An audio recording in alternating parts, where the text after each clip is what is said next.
Chapter 656. The child is Jiang Zhao's. You can't just ignore this matter. In the past, you could say that you didn't have an explanation and use your power to bully others, but don't even think about it now. Jiang Zhao thought about it. Qiu Xiaoye was indeed smarter than a fox.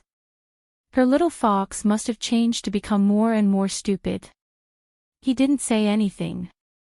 He just confronted this matter with a very cold expression. Ouyang Xing was well known in Haiqing for doting on his granddaughter. However, Qin Rongfang's attitude of doting on his grandson was also a unique example in Haiqing. For a wealthy family like this, the main family name was very important. How could the grandson be treated the same as the grandson of the first wife? That was impossible, but Jiang Zhao could. Ever since he came to Haiqing, Qin Rongfang was in charge of everything, no matter big or small. He didn't leave anything to the grandson of the first wife.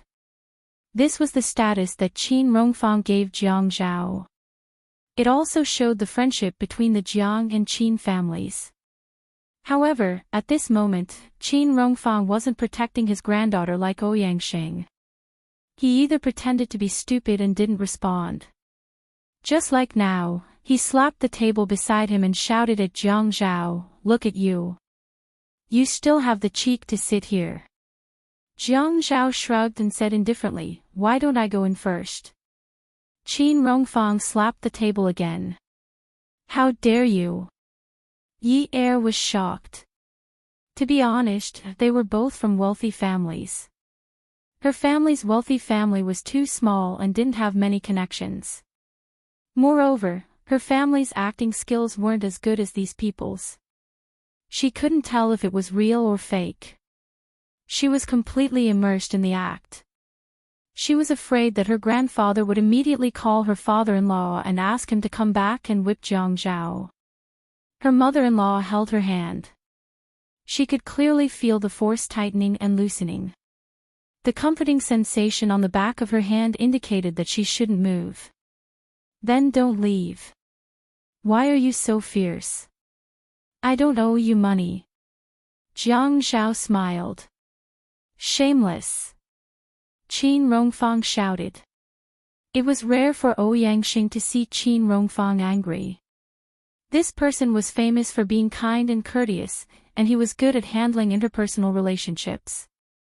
Otherwise, he wouldn't have been able to hold the position of chairman of the Chamber of Commerce for so many years.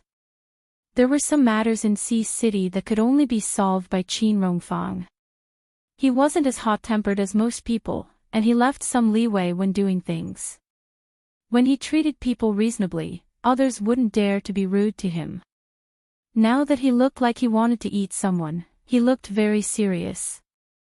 Ouyang Xing breathed a sigh of relief. "Shame on you. Now that they're here to ask you for compensation, you're trying to hide." Ouyang Xing felt that something was amiss. Compensation? What compensation? "Let me tell you, Jiang Zhao, don't think that just because I dote on you, don't think that you can ignore the family rules and ancestral teachings just because your surname is Jiang and not Qin. Let me tell you, half of the blood in your body is your mother's. You are also a member of the Qin family.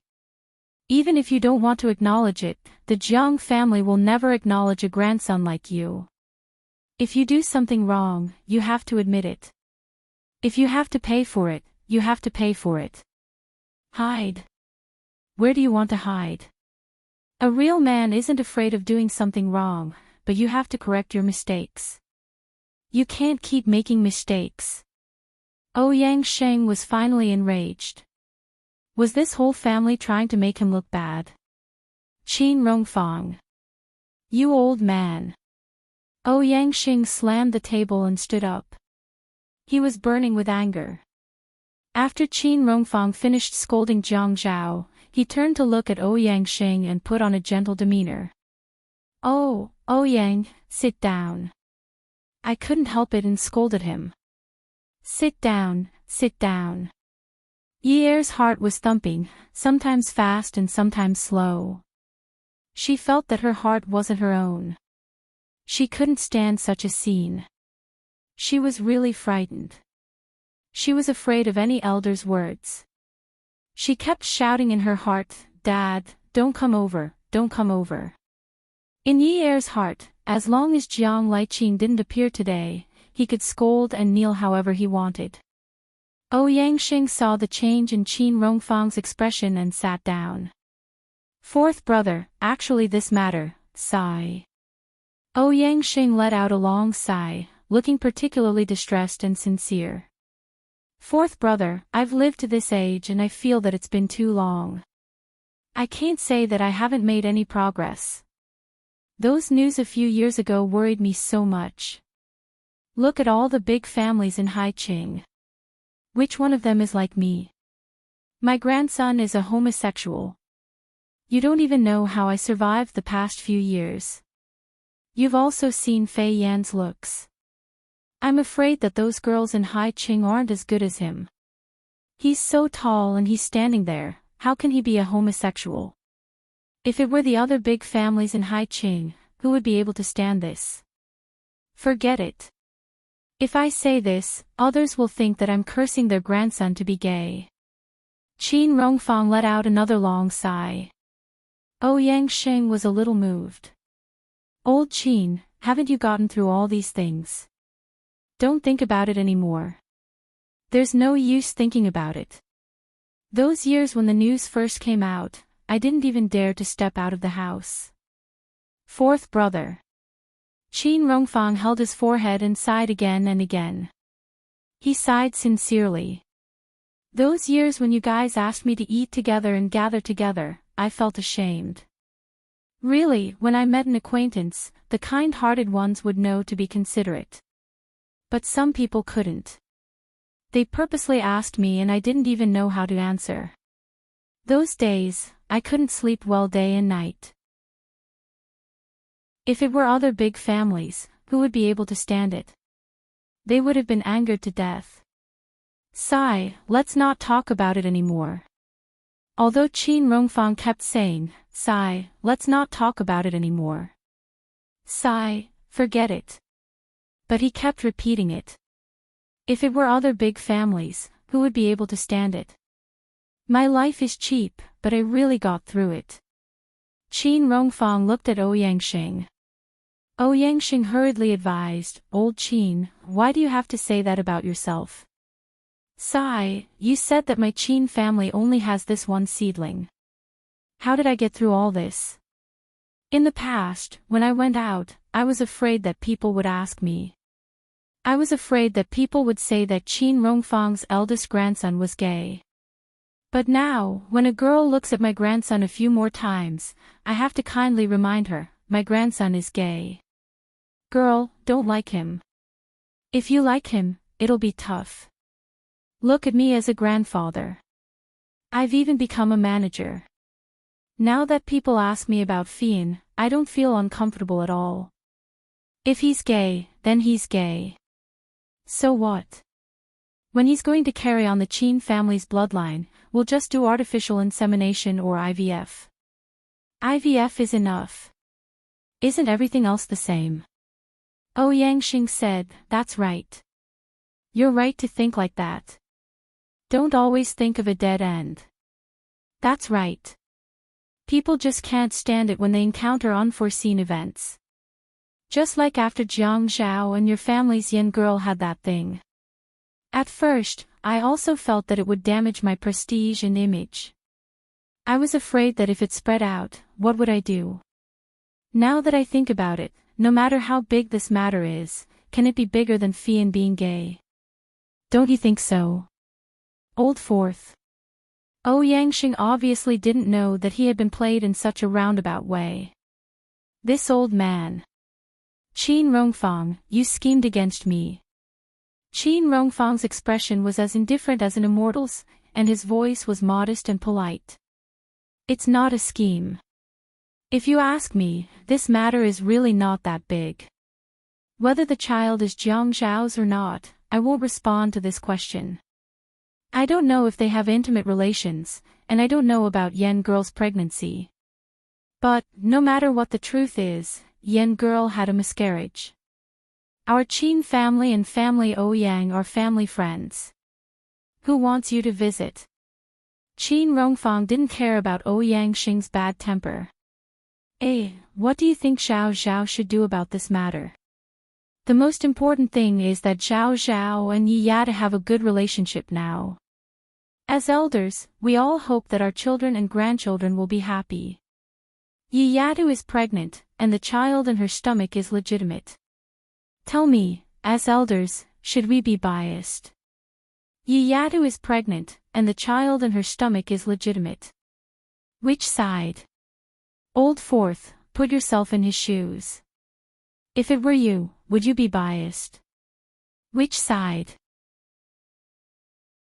Qin Rongfang, let me tell you, don't think that you can be like this just because you're sitting in the first seat of the Qin family. Qin Rongfang straightened his body and added a sense of dignity. I don't want to be like this either. We're all doing business, and harmony brings wealth. I also hope that we can live in harmony with family Ouyang for the rest of our lives, but Old Fourth, harmony brings wealth is only one of them. There's also another thing called family harmony and prosperity. In this family, no matter if it's Jiang or Qin, no one is willing to break up. Like Qing and Qin Zhen's example, whether it's the Jiang family or the Qin family, no one wants to see a second example. Therefore, we've been teaching every child that marriage is a big deal. Playing and marriage are two different things.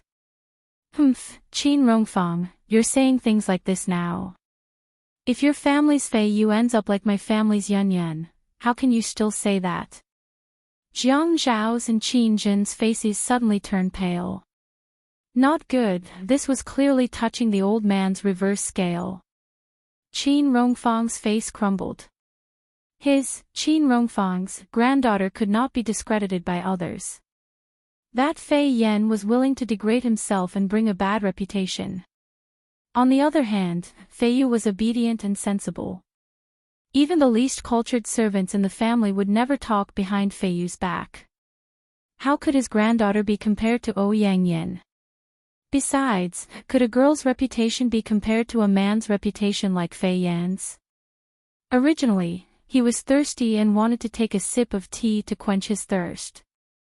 But at this time, he was unable to calm his anger. He stood up abruptly, the veins on his forehead throbbing. He raised the teacup in his hand and smashed it on the ground. The porcelain shards flew everywhere and the tea frothed. Qin Rongfang had always treated people well and rarely spoke ill of a tiger. But at this time, he looked at Qin Rongfang with an ashen face and said angrily, "If my family's Fei Yu dares to do such a despicable and shameless thing, I'll go to the hospital myself. I'll personally take her to the hospital to get rid of her. She dares to destroy other people's families, I'll break her legs. She still has the face to come knocking and ask others to take responsibility. I, Qin Rongfang, can never afford to lose this face in this lifetime." Jiang Zhao hurriedly stood up and strode over to support Qin Rongfang, patting his back. Qin Rongfang took a deep breath and glared at Ouyang Xing, whose expression had changed greatly. He continued to say angrily, "Lao Si, this is the only time. If you dare to discredit my Fei Yu in front of me again, don't blame me. No. Read. Old. Feelings. Attention, Hongcha 866.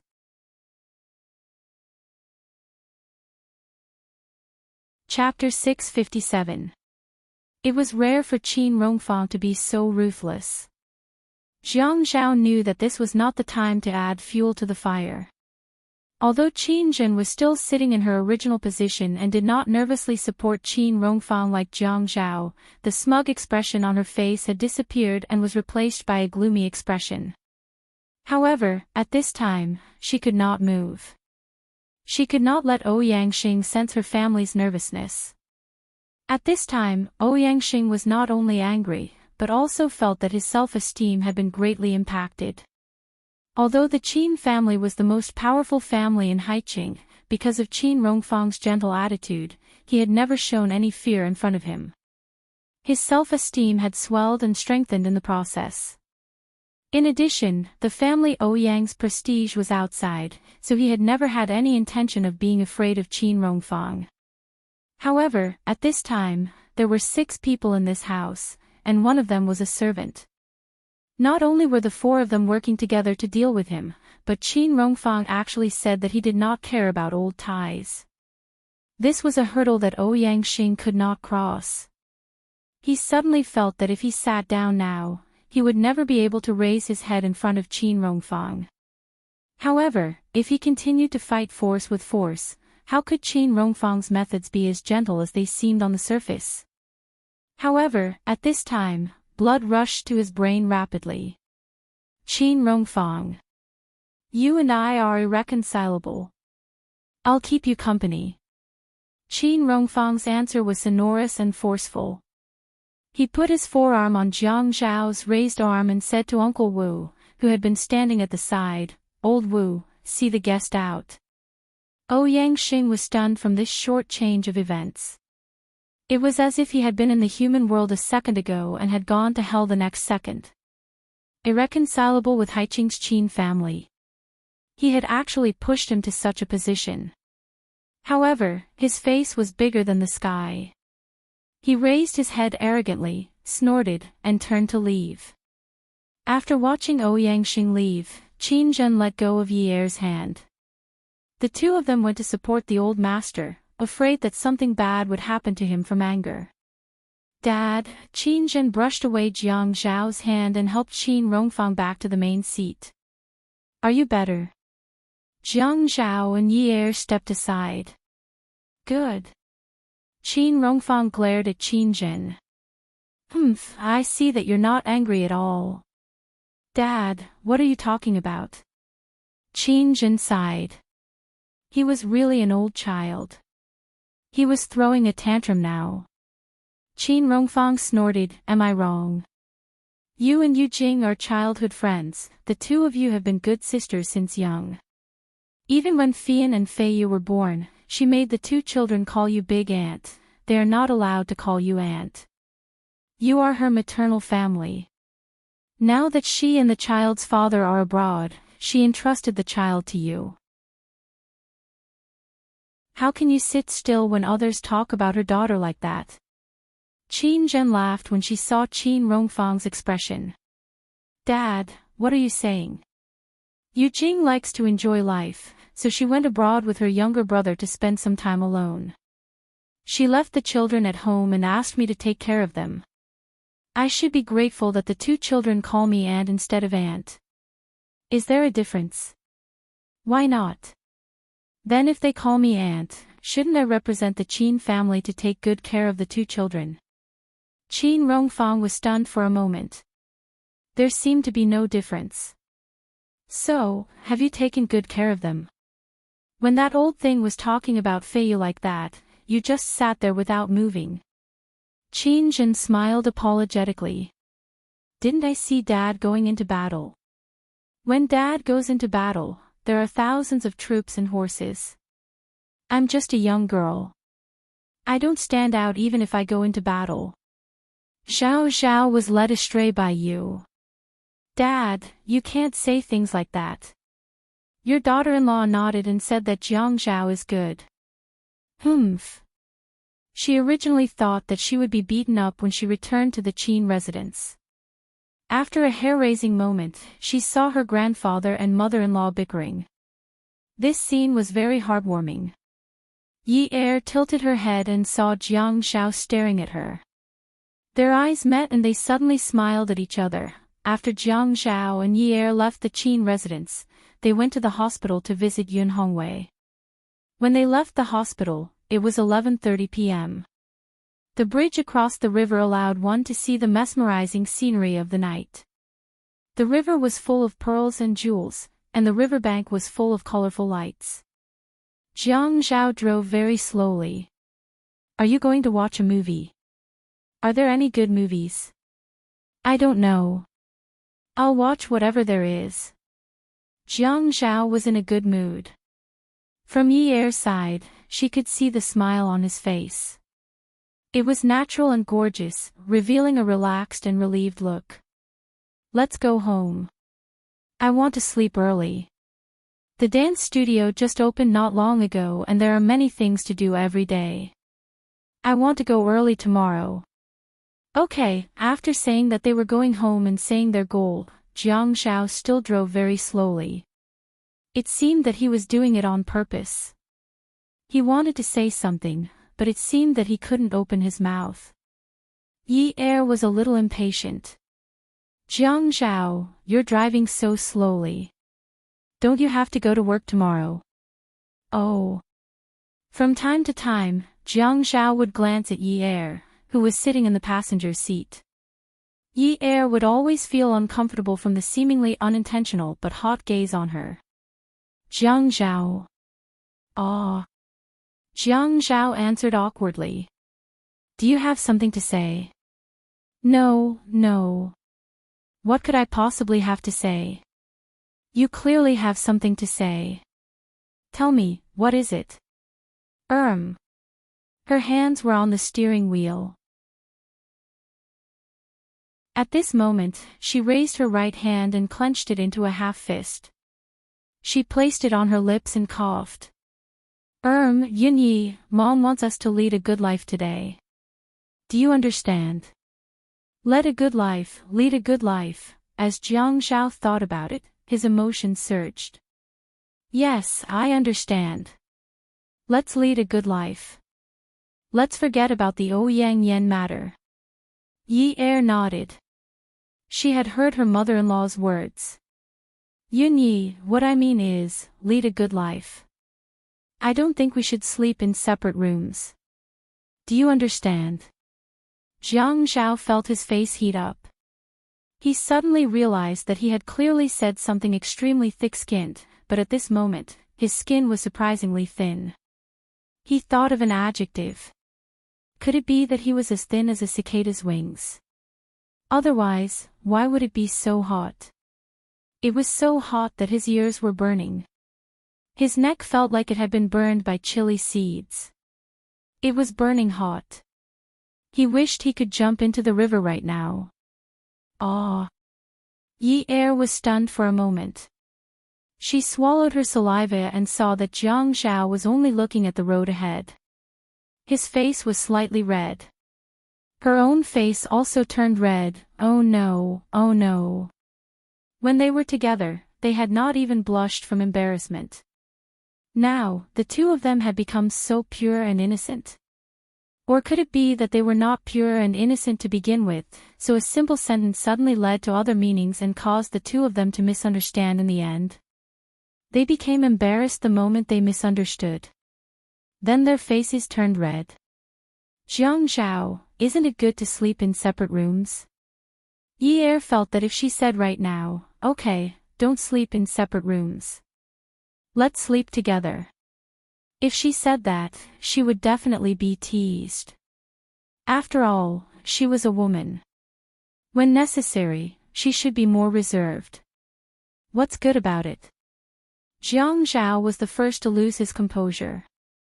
He raised his voice unhappily. Oh. Yi Er waited for Jiang Zhao to continue. Jiang Zhao thought about it. He was a man. He just wanted to sleep with his wife. What was wrong with that? Why couldn't he say it out loud? Did he become stupid after these few months of abstinence? What do you mean by oh? Jiang Zhao was sulking in his heart, so he spoke harshly.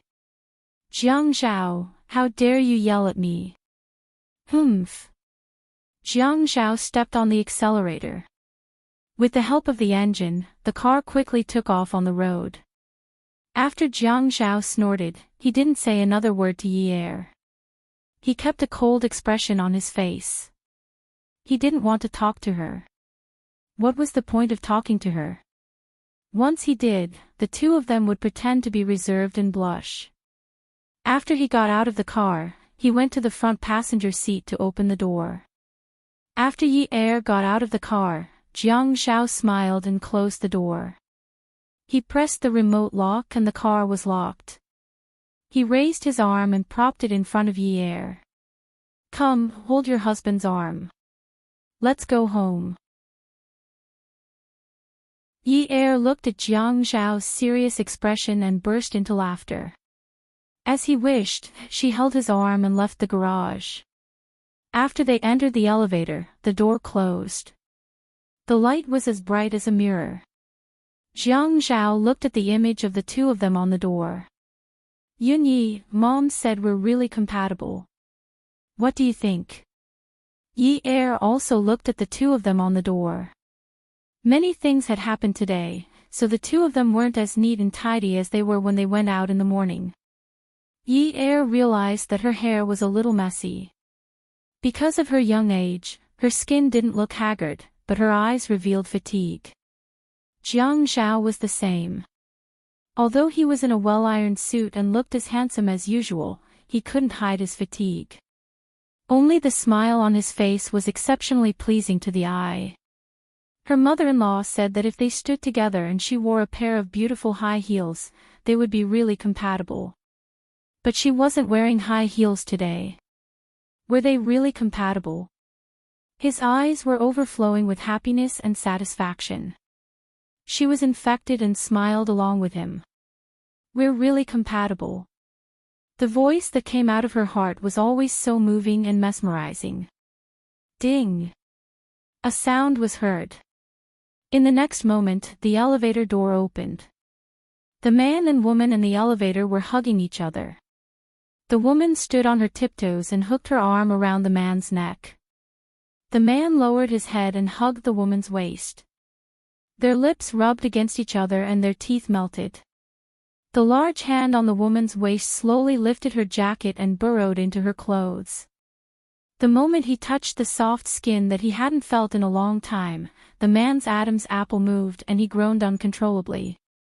Yi Er suddenly felt a ball of fire run over her body and burn someone to death.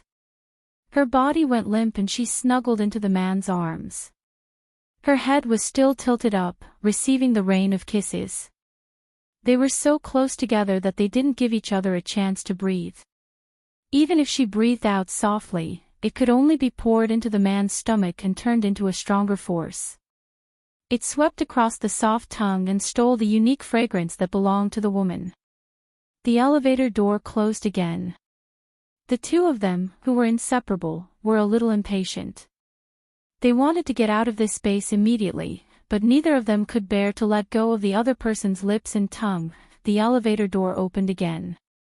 The man bent down slightly and reached his hands from behind the woman. He burrowed between her legs and spread them apart. He scooped her up and placed her on his waist, carrying her out of the elevator. Welfare, Shinwu 799.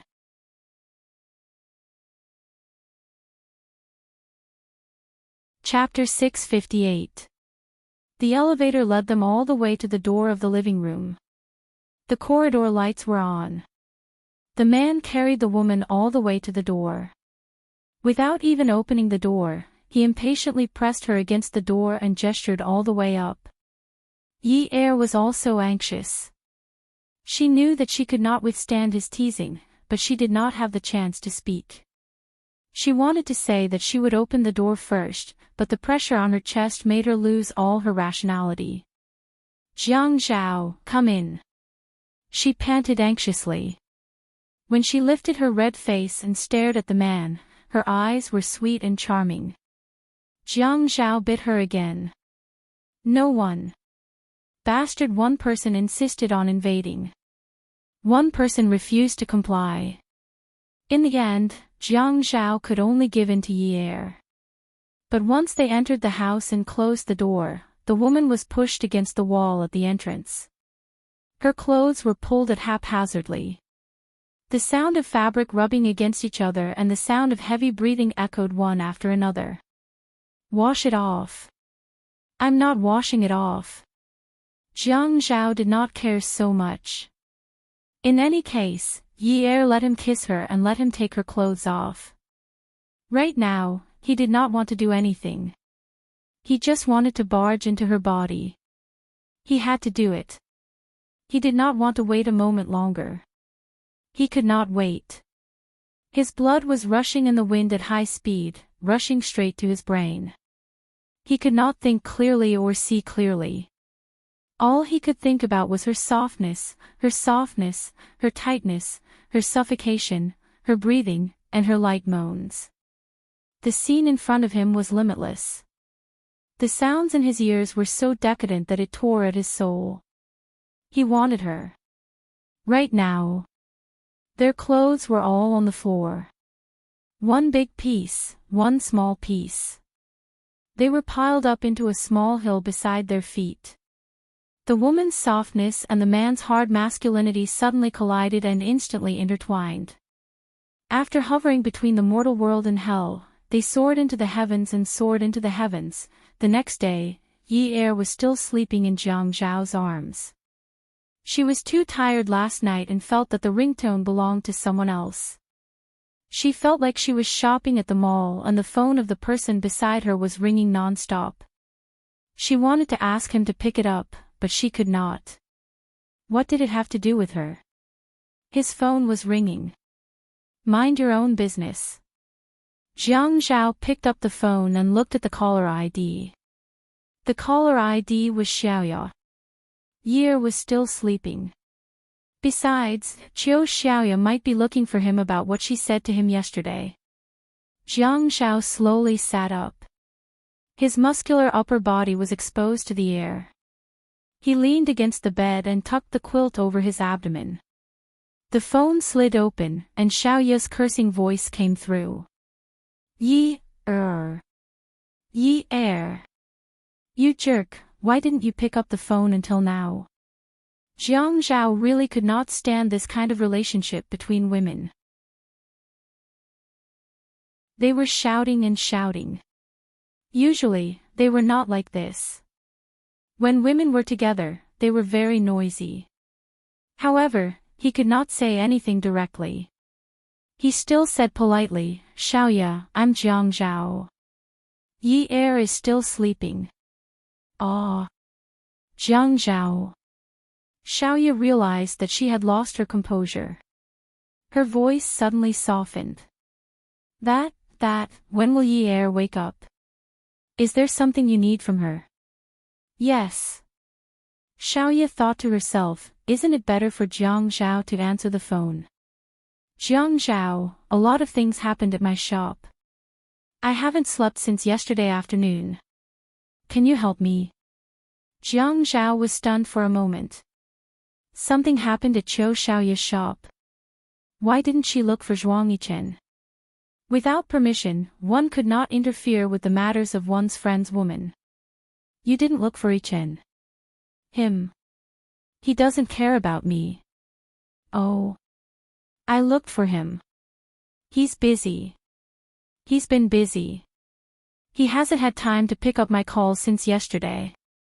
Xiaoya felt terrible when she thought of this. Although they were not lovers, they were still husband and wife, right? She had been with him for 4 years. Now that something had happened, he did not care. She had already looked for him to put in a good word for him, but he still said that he was busy. He was clearly disgusted with her. It was indeed sad to be a pure man. He despised her when he wanted to and abandoned her when he wanted to. When he doted on her, he would give her a few magazine pages a day and even make a special program to support her. She was just a designer in the past. Her company had started a private customization project, but he gave her a piece of land and let her be her own boss. He even bought a commercial building in a prime location for her. He did not even bat an eyelid when he squandered money like it was nothing. But since yesterday afternoon, he had refused to help her even if she asked him for a small favor. He even said not to look for him for the time being. He was really ruthless. He had lifted her up and watched her fall. Didn't he feel that it was a pity? Jiang Zhao placed his hand beside Yi Er's ear so as not to disturb her. His brows furrowed as he pondered over the matter. Would Zhuang Yichen not care about Qiu Xiaoya's matters? Could he believe it? Not at all. If he really did not care, he would not have said that over the phone at the hospital and asked for a guarantee. If someone else touched Qiu Xiaoya's shop and Zhuang Yichen found out, it would be embarrassing. Although not many people knew about their relationship, Zhuang Yichen would not lose face even in front of Qiu Xiaoya. But Zhuang Yichen chose not to care. What was the reason? Unless Zhuang Yichen did it himself. He really could not care about this matter.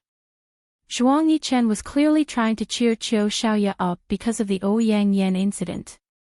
He remembered that Zhuang Yichen was very unhappy about the phone call yesterday. Qiu Xiaoya was indeed in a dangerous situation yesterday. It was understandable that Zhuang Yichen was worried. But would it be counterproductive to ruin Qiu Xiaoya's business? Xiaoya, I'll remember this. Don't worry. Let me check it out. Thank you, Jiang Zhao. I knew that friends are more useful than him. Jiang Zhao smiled helplessly. He owed Xiaoya a favor. But his relationship with Zhuang Yichen. Sigh, he felt like he was in a dilemma. Don't worry. Go back to sleep. The phone call ended. Jiang Zhao put on his robe, tied it, and went to another room. He called Zhuang Yichen. You did something to Qiu Xiaoya, right? Zhuang Yichen did not deny it. Yes. I taught her a lesson. Now that she's here to look for me, do you think I should help her or not? Are you trying to go against me? Zhuang Yichen laughed out loud. Brother Zhao, you really shouldn't help her. Otherwise, you'll be meddling in my private affairs. But Qiu Xiaoya is Yunye's friend. I owe her a favor for what happened yesterday. Don't you think it's unreasonable for me to not help her? But Brother Zhao, you're Zhuang Yichen's friend. We owe each other a lot. It's not right for you to help others go against me, right? Ha. Fine. As long as she doesn't ask Yunye to look for me, I won't help her. What do you think? No. You can't help her. Zhuang Yichen stopped laughing and became more serious. Brother Zhao, you know my situation. I'm surrounded by danger. If Qiu Xiaoya doesn't know how to protect herself, she'll get herself killed sooner or later. She's become more and more disobedient in the past few months. This isn't good for her. Jiang Zhao had a headache. Why did he ask his woman to provoke Xia Qian for no reason? He really had a lot of things to deal with. He had thought of this path, but now he had gone astray. Yes, he had gone astray.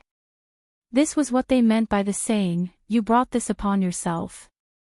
Okay. I don't care. I really want to take annual leave and take my wife abroad to hide.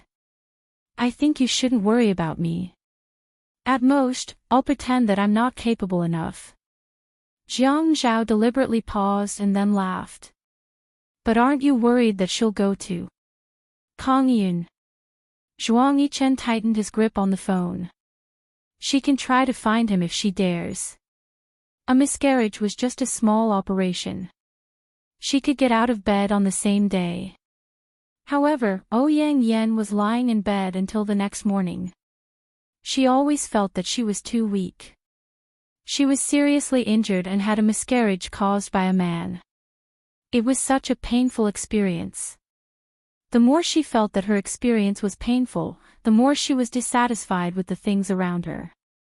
The weakness of her body reminded her of the person who caused the miscarriage. This vicious cycle almost led her to a dead end. Everything that happened to her was caused by Jiang Zhao. The happiness that she should have had was destroyed because of Yi Er's appearance. Even if she couldn't have Jiang Zhao, she knew that she would never be able to have Jiang Zhao again. However, if she couldn't have him, she would destroy him. No one would have a good life. This was the only way she could get out of this dead end. Therefore, she lifted the blanket and got out of bed. She used her connections to find the doctor who operated on her yesterday. She had prepared all the money that she needed. Yesterday's doctor, from the surgery to the anesthetist, to the assistant nurses, all of them had taken Xiaoya's money. Although compared to Ouyang Yan, Xiaoya didn't give much, but at that time, everyone felt that it was a lot. Therefore, when Ouyang Yan asked the doctor in charge to bribe him again, the doctor was very hesitant. The number on the check was enough for him to quit being a doctor for the rest of his life. The doctor in a white coat stared blankly at the valid check in front of him that was stamped with the company's stamp and the legal person's stamp. The balance in his heart began to waver. Attention, Songshu 566.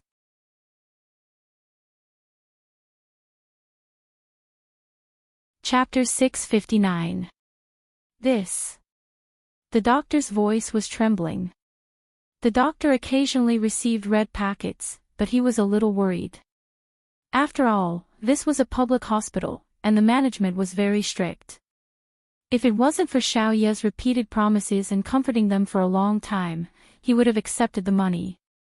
Giving an embryo was not a big deal, but now the amount was huge, and the situation was very different. If Xiaoya's amount was discovered, she would be criticized and the money would be handed over.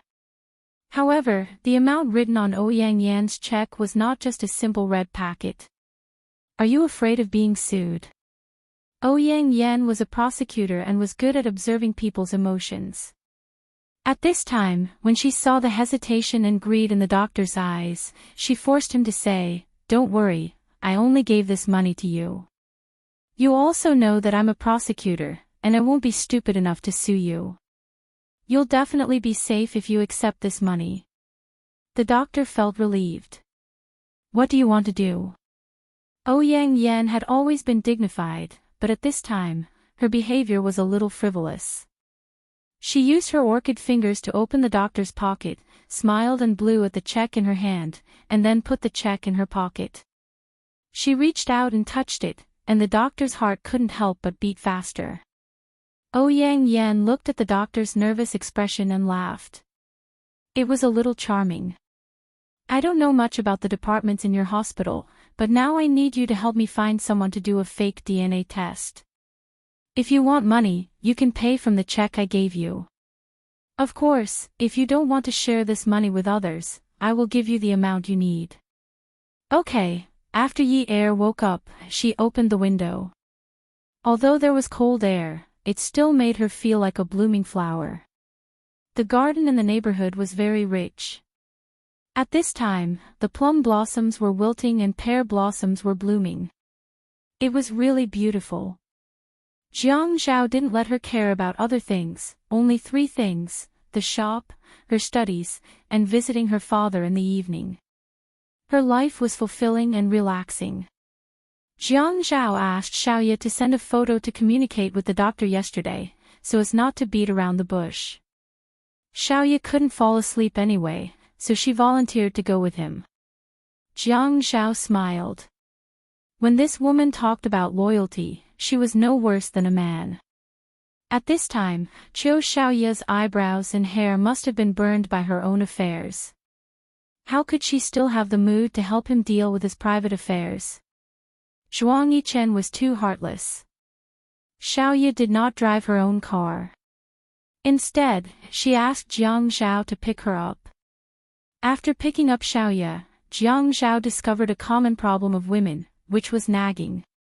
In the past, he used to think that Xiaoya was a cold and unkind person who didn't talk much.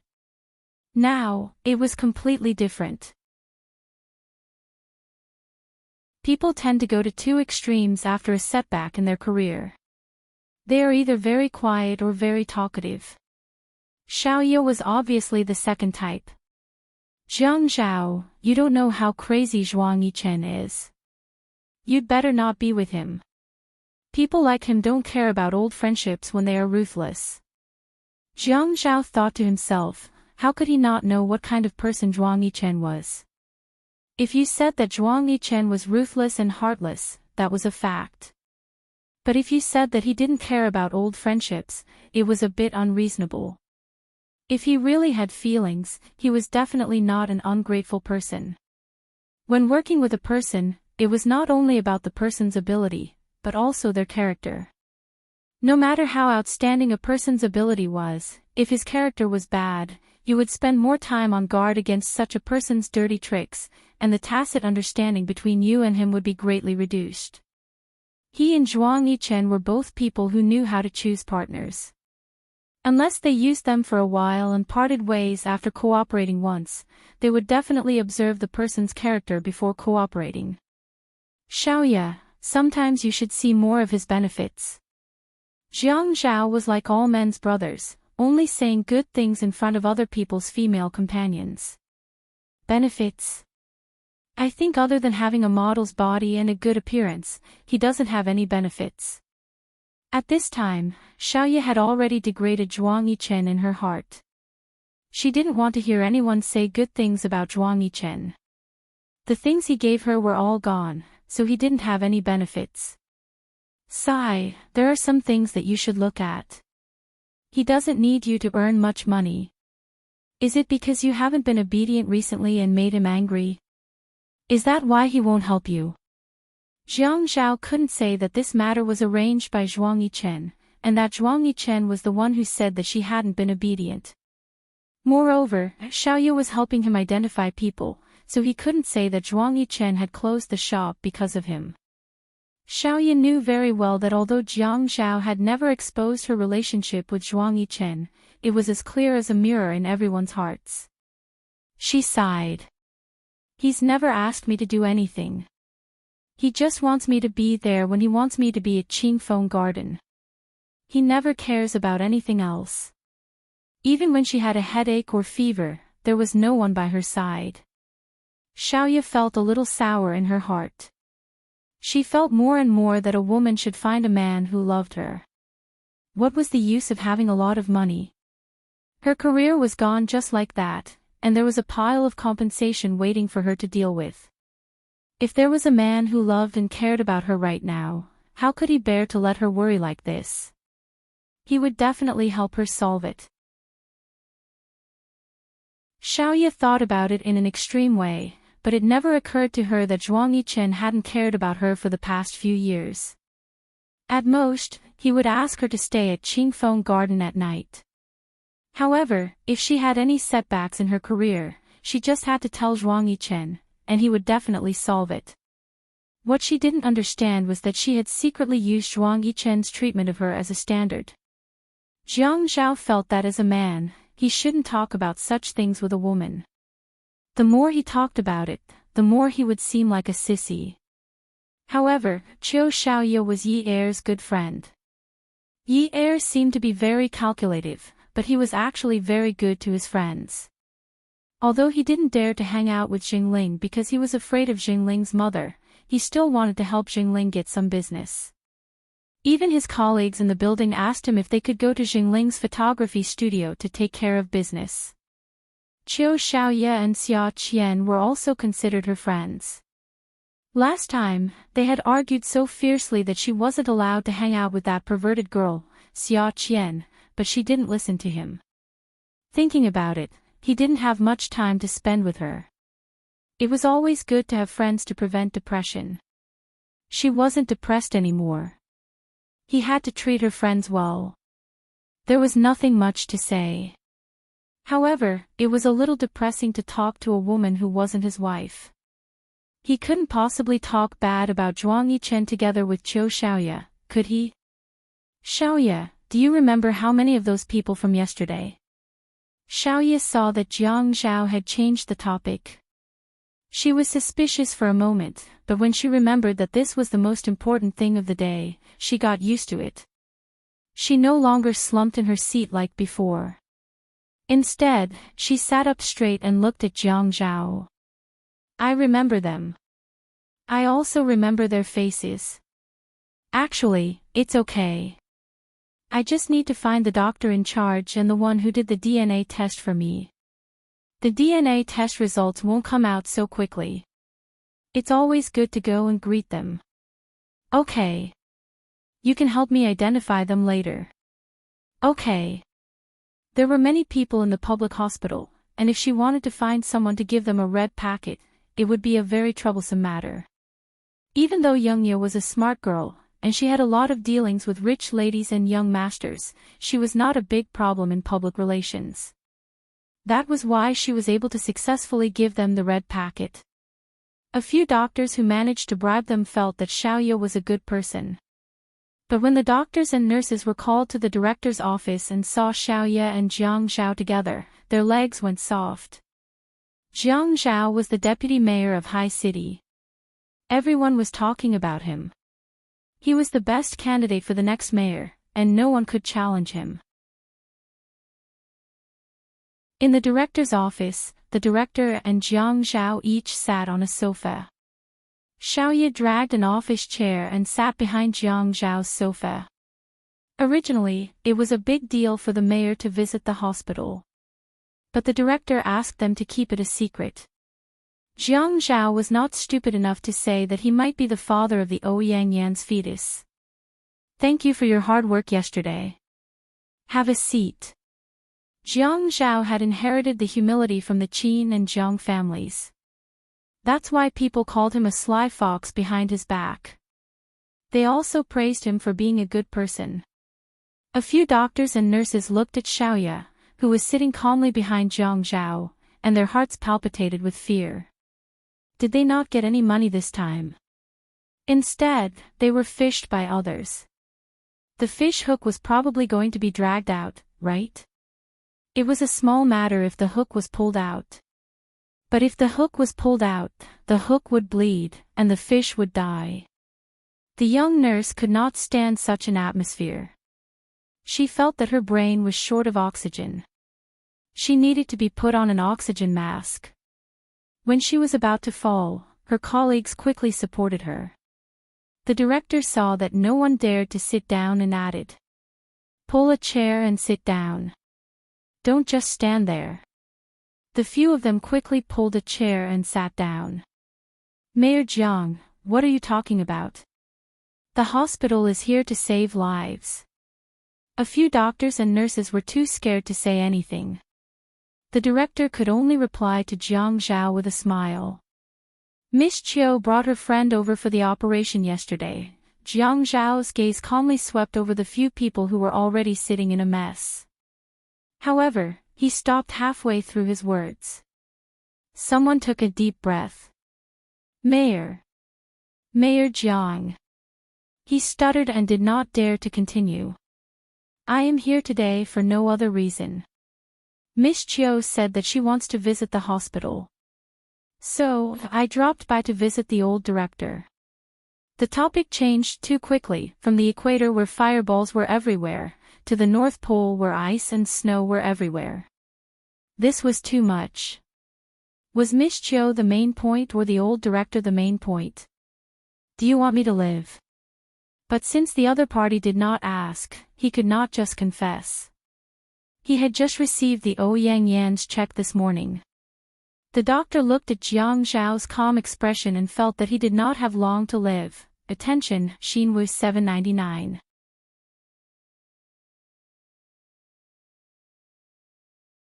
Chapter 660. At this moment, Jiang Zhao tilted his head and said politely, Old director, why don't we go somewhere else and let Miss Chiu talk to these doctors? How could the old dean be someone who didn't know how to see things clearly? He knew this matter was not simple, but it was not convenient for him to ask. Even the mayor was beating around the bush. What else could he say? Okay. At this time, Xiaoya called out to Jiang Zhao, who had already stood up, Brother Zhao, I'll come to you later. Jiang Zhao smiled. Okay. When Dong Xuabing called him Brother Zhao, everyone who was involved in Ouyang Yan's surgery felt nervous. When only Little Ye and the doctor from yesterday were left in the office, Little Ye stood up. She thought to herself, it's really different to have power and influence. How much effort did I put in to give the red packet yesterday? Once Jiang Zhaokai came out, it was immediately settled. I am here to thank all of you for what you did yesterday. When Xiaoya said this, the nurse rubbed her leg. Sister, don't thank us like this. She sounded like she was about to cry. How can I do that? If I don't thank all of you, what if someone else thanked all of you before me? Xiaoya said as she looked at everyone. The doctor who received Ouyang Yan's check wiped the sweat off his forehead. He knew Ouyang Yan was a public prosecutor, but he also knew that Jiang Zhao was the deputy mayor. Sometimes, you will only know what it means to be a wolf in the front and a tiger in the back. Xiaoya had been young and inexperienced when she first started her career. However, after she became a boss in recent years, she was used to seeing people's expressions. Now, she was able to quickly find the difference in people's expressions. An attending physician's uneasiness and lack of composure should not be the professional ethics that a doctor should have. Especially now, his reaction was clearly different from others. When he lowered his eyes, he was silent and focused. When he clenched his fists tightly, he was frowning tightly. All of these indicated that he was deeply tormenting something. He was weighing the pros and cons. Actually, I am not here to say anything. I just want to remind everyone that there should not be any changes in this case. If not, it will not be good for everyone. Xiaoya said and purposely looked at Jiang Zhao's seat. Dong Xuebing was threatening Dong Xuebing. Absolutely not. Don't worry, Miss Zhou. Absolutely not. We promise not to tell anyone about this. Xiaoya said after a while. Sorry for wasting everyone's time. Let's get back to work. In the end, she asked the doctor in charge of the DNA to stay. The doctor, who had received Ouyang Yan's money, suddenly trembled. Did he really eat hot charcoal this time? Xiaoya asked the doctor in charge of the DNA to stay. He did not say much. He only said, I want first-hand information. You can't give it to anyone else except me. Otherwise, the consequences will not be easy to deal with. I know. I will get the report done as soon as possible. I will rush it out tonight. You don't have to wait too long. The doctor had to know that when he received Xiaoya's money yesterday, he did not expect that Xiaoya would have such a powerful backer. Now that she had a backer, even a stupid person would know which side to lean towards. After all, people in politics were not to be trifled with. Thank you for your hard work. After everyone left the room, Xiaoya did not look for Jiang Zhao. Instead, she called him and told him that she had settled her matter. The doctor, who had received Ouyang Yan's check, did not return to his office. Instead, he went to the rooftop alone. It seemed that he could not accept Ouyang Yan's money now. Even if he did not become a doctor in this life, he could not accept this money that was enough to last him a lifetime.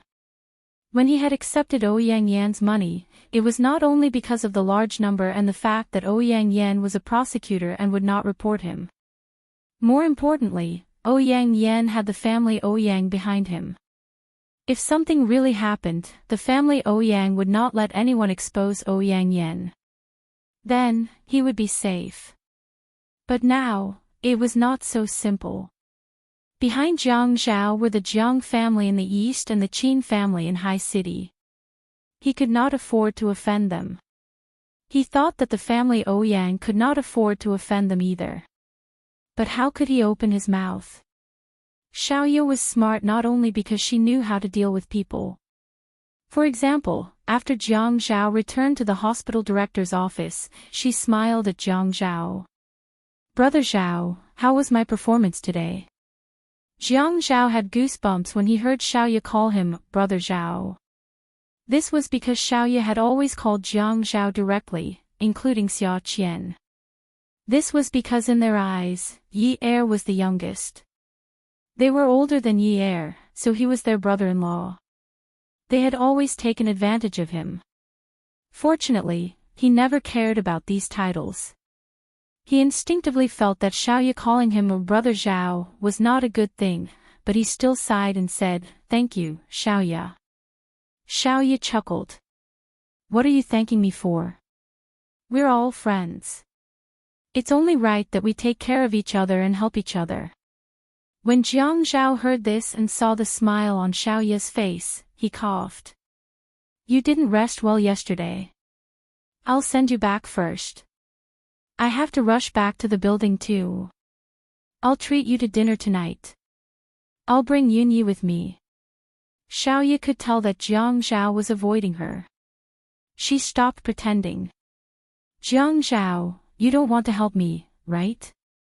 Zhuang Yichen did not say that he would continue to make a fuss. As long as Xiaoye behaved herself, this matter would come to an end. Therefore, he could not help her now. If he helped her, it would be more of a hindrance. Perhaps the more he helped, the worse things would happen. When Zhuang Yichen got angry, there would be more serious things. He sighed. Actually, you might as well not care about this matter. Stay at home for a while. You might just stay at home for a while.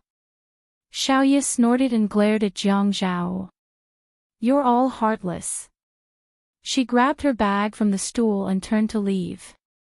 Jiang Zhao hurriedly chased after her. Xiaoye ran out of the hospital and hailed a taxi. Jiang Zhao did not manage to catch up with her. He called Zhuang Yichen and said angrily, "Can you stop messing around with Qiu and Xiaoye? You're putting me in a difficult position now." "It's okay. Just don't pick up her calls in the future." You really?" Jiang Zhao hung up the phone. It was the hardest thing to interfere in a couple's affairs. However, it happened because of him. Who did he offend? Shi Empire Yunwu walked out of the conference room and into his office. Shi Jintian sat on the sofa in the living room, sipping his tea leisurely. Yunwu sighed softly and tossed the papers on the table. He said grumpily, "Grandpa, how long are you going to follow me around?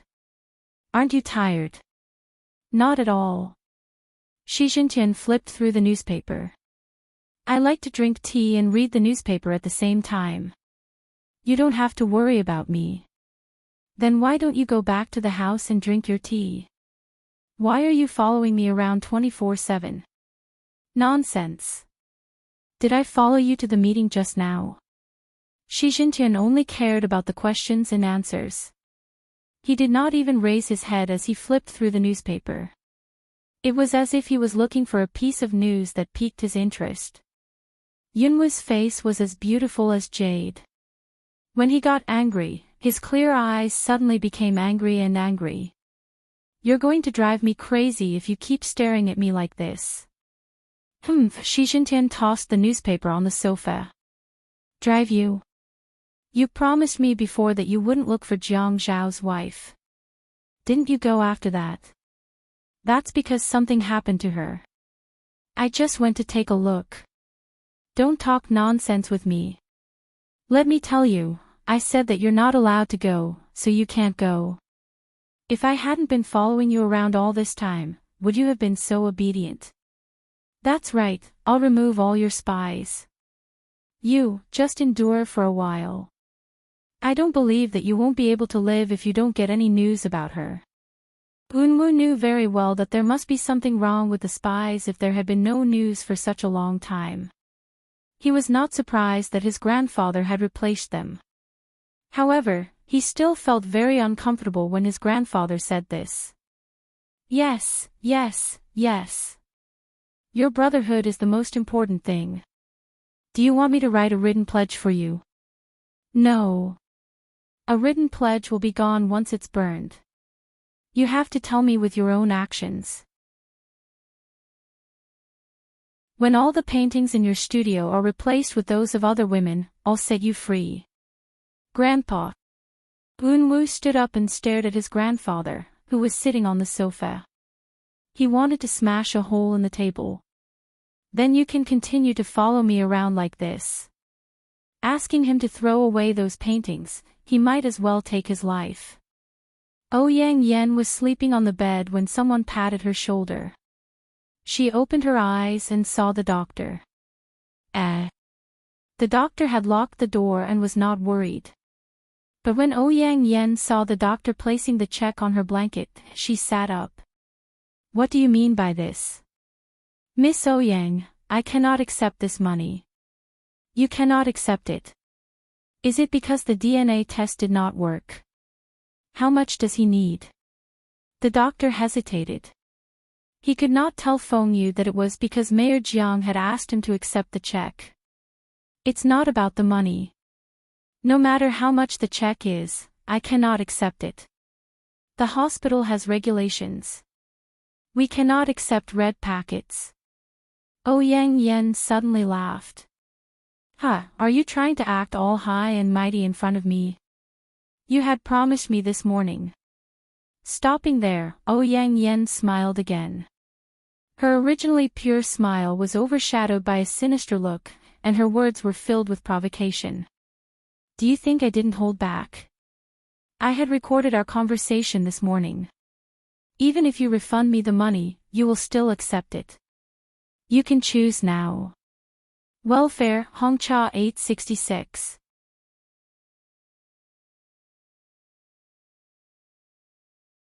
Chapter 661. You. The attending doctor looked at the check on Ouyang Yan's blanket and lost his balance. He stumbled a few steps back and almost fell to the ground. Ouyang Yan lay down again as if there was no one around. You can go. Take the money that belongs to you. The attending doctor held onto the bed frame and closed his eyes. If he could spit out what he had done, he would have done it by now. He had made such a big mistake this time because he was too greedy. After Yi finished checking the accounts of the first day in the dance studio, she looked around and sometimes acted as a teacher. The dance studio was very spacious and there were many dance rooms. Yi changed into a black t-shirt with the word dance on it and walked through a group of students. She listened to the rhythmic chanting of 1 da-da, 2 da-da-da, 3 da-da-da, and thought about the peaceful days she had today. She was very happy. If only her father could wake up soon, then her days would be like living in a honey pot. Yi's store was open. Just as Jiang Zhao had expected, there would be a lot of people coming to buy cards, regardless of whether they could use it or not. If they wanted to buy cards, they would buy the most expensive ones. They wanted to get closer to Yi so that they could get closer to Jiang Zhao. Yi also understood the pros and cons of this, so when she ordered the package, she separated the most expensive package into several different packages. She was not worried that someone would buy the package and report that Jiang Zhao had accepted bribes, but she still had to take precautions if it was too obvious. There were both men and women who came to buy the package. Some men in their 50s said that they wanted to train their bodies and learn how to dance, but not only did they not know how to dance, they probably did not even know how to dance. Just by looking at their big bellies, it was obvious that they lacked exercise. Their actions were too obvious.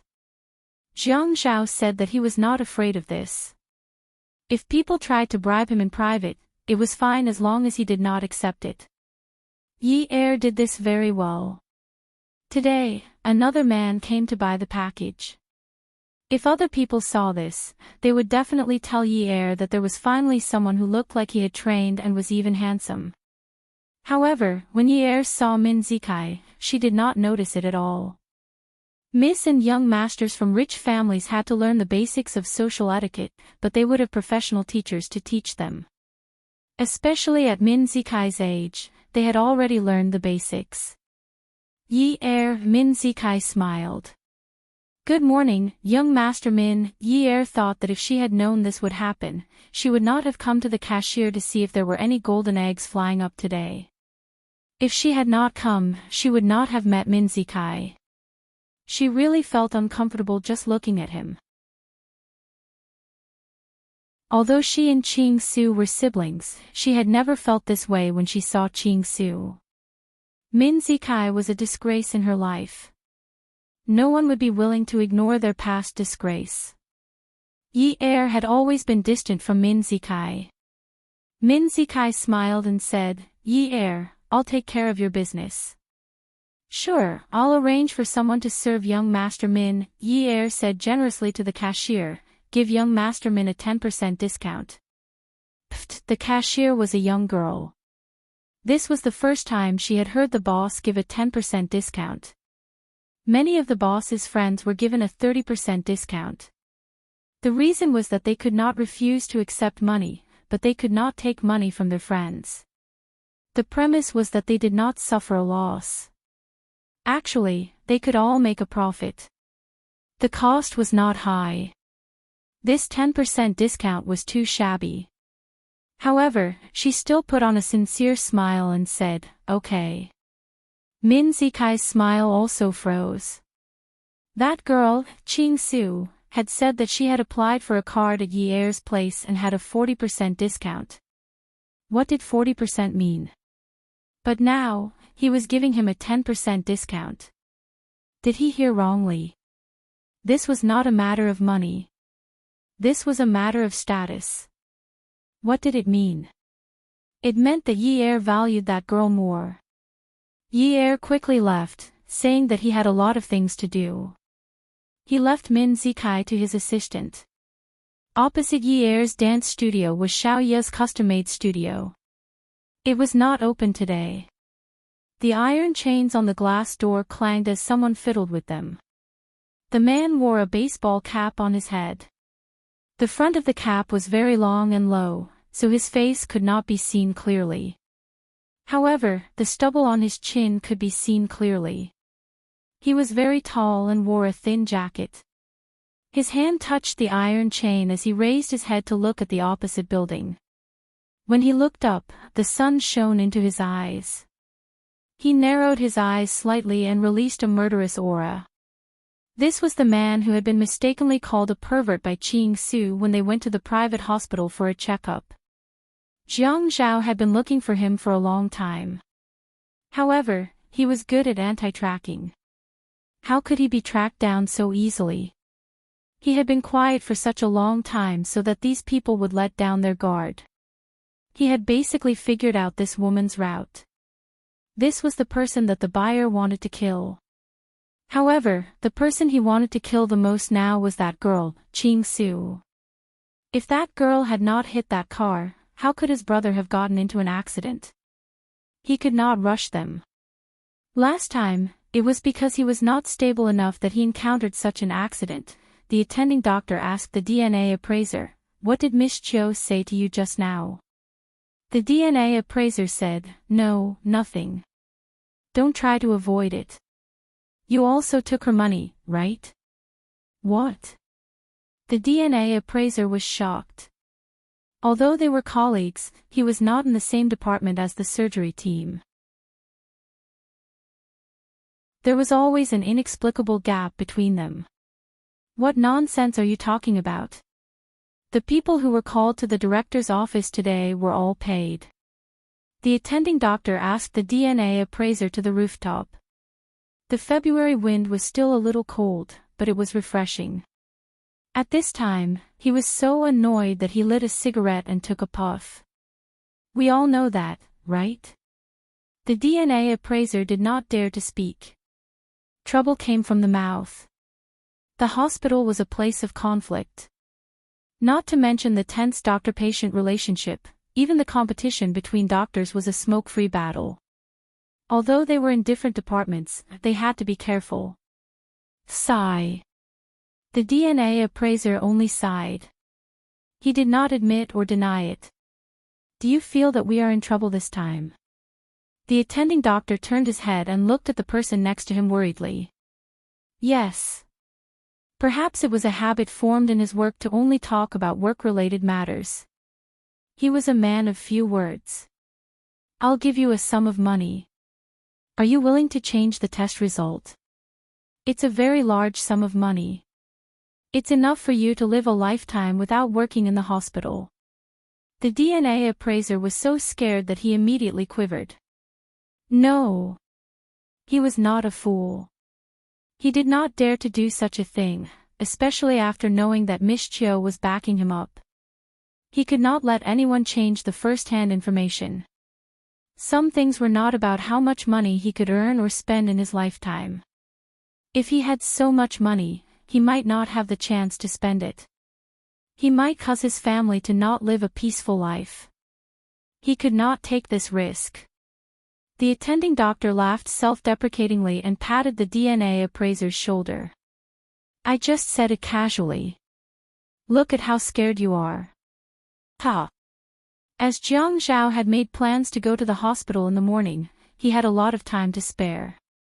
Therefore, he had arranged everything in the morning and pushed his working hours to after the lunch break. He did not want to go to the building at this time. He wanted to sit at Yi Er's place. Anyway, they could have lunched together before going to the building. Everyone knew that Yi Er was his wife and had opened a dance studio. There was nothing to hide. He went to Yi Er generously. It was the same every time. But when he saw Min Zikai running around in the dance studio, he was unhappy. Last time, young Fan said that Qing Su had stopped him. Although she said that she wanted to teach Min Zikai a lesson, he was unhappy. But after thinking about it, if Qing Su had stopped him, maybe Qing Su did not want to see anything happen to Min Zikai. Even if he knew everything, Yi Er owed Qing Su a life. He could not be too ruthless. After that, he called young Fan and told him to forget about Min Zikai for the time being. It was not a big deal to see Min Zikai outside, but this was Yi Er's territory. What was Min Zikai doing here? Your boss, Yun Yi, was here just now. Where did she go now? Where is her office? Min Zikai grabbed a staff member and questioned him carefully. Jiang Zhao walked over and patted Min Zikai on the shoulder. Min Zikai turned around. When he saw Jiang Zhao, his face suddenly turned cold. Jiang Zhao smiled like a gentleman and said, "Young Master Min, you're really free. What are you doing here?" "I'm here to learn about international dance from Yi Er." Min Zikai had always felt that he was not inferior to Jiang Zhao. Moreover, ever since Yi Er and Qing Su's accident, he clearly noticed that Jiang Zhao's attitude towards his father had become friendlier. Jiang Zhao must have felt that he owed family Min a favor. The more he thought about it, the more his sense of superiority suddenly rose. Actually, I learned international dance from Yi Er. When she was 10 years old and practiced dancing, I was the one who accompanied her. After that, when I learned international dance, she was the one who became my dance partner and practiced with me. Min Zikai became more and more enthusiastic as he spoke. However, he did not consider that Jiang Zhao's attitude towards Min Hongxing had improved completely because Qing Su had saved Yi Er's life. Min Hongxing also doted on Qing Su very much, so it was natural for him to feel sorry for her. This had nothing to do with Min Zikai. Min Zikai did not notice that Jiang Zhao's gaze was getting colder and colder. He wanted to continue provoking him. It seems that young Master Min is really free recently. It's only right that you find something to do. Jiang Zhao's voice was calm, but it suddenly made his hair stand on end. A dangerous aura was rushing towards him. Come and see, Hongcha 866.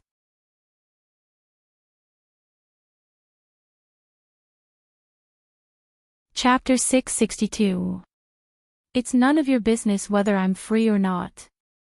In any case, I've already booked a card here. Min Zikai turned around and asked the staff member. Jiang Zhao gave him a look of disdain and called Yi Er.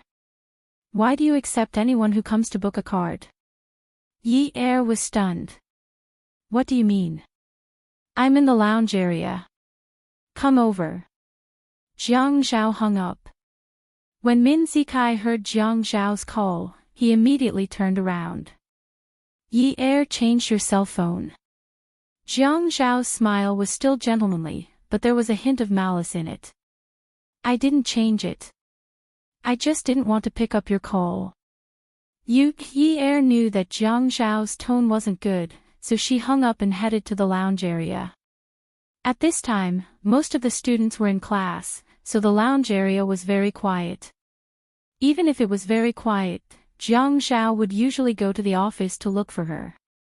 He always felt that it was a little inappropriate. But now, he was directly waiting for her in the lounge area. But once she got there, Yi finally understood. With Min Zikai around, she couldn't possibly bring Min Zikai to the office, right? Tell me, are you going to accept anyone who comes to book a card? Jiang Zhao asked unhappily when he saw Yi. Yi looked at Min Zikai and then hooked her arm around Jiang Zhao's. Ah. If there's business to be done, I have to do it. After Yi said that, she gave the staff member a look and gestured for him to leave. When Jiang Zhao saw that the staff member had left, he became even more stubborn. You're not allowed to do business with him. When Min Zikai heard this, he stepped forward. Why should I? Because I think you're ugly. Without anyone else around, Jiang Zhao didn't really care about his image. When he spoke, there was a hint of willfulness in his tone. You're good-looking. You're the ugly one. Min Zikai was so angry that his face turned red. Jiang Zhao laughed and said, why don't you take a look at yourself in the mirror? Then you'll know what's going on. Still asking? Aren't you embarrassed? Yi held onto Jiang Zhao's arm and bent over in laughter. Jiang Zhao pulled her up and asked coldly, what are you laughing at? Yi stood on her tiptoes and kissed Jiang Zhao's face. Hey, honey, he's not as good-looking as you. I swear, he's not as good-looking as you. You're the most handsome one. No one can compare to you. Jiang Zhao was amused. His heart was flying with joy. The smile on his face froze for a moment and then twitched. He looked very unnatural and embarrassed. He glanced at Min Zikai provocatively and said to Yi, let's go eat.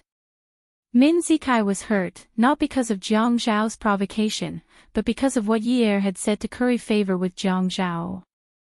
It had really hurt him. It was only 8 o'clock at night. The DNA technician called Xiaoya and told her that the results were out. Xiaoya called Jiang Zhao and asked if she wanted to go get it or if he wanted to go get it himself. Before Jiang Zhao could say anything, Xiaoya sighed and said, let me go. Although you're heartless, I can't be unjust. It's not very appropriate for you to go get it. People will suspect you. It's not good to have one more person suspect. Jiang Zhao thanked her. After hanging up, he thought that Zhuang Yichen treated Xiaoya differently for a reason. A smart woman like her knew how to grasp people's hearts. He now felt a deep sense of guilt. The scales were tilted towards Xiaoya.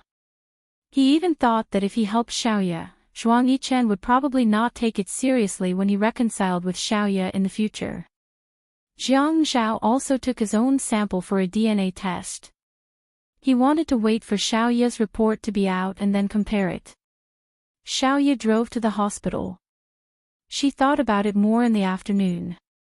She couldn't blame Jiang Zhao for this matter. She had her own business and came in contact with rich madams and company directors. She also knew that perhaps someone was messing with her. It was too obvious.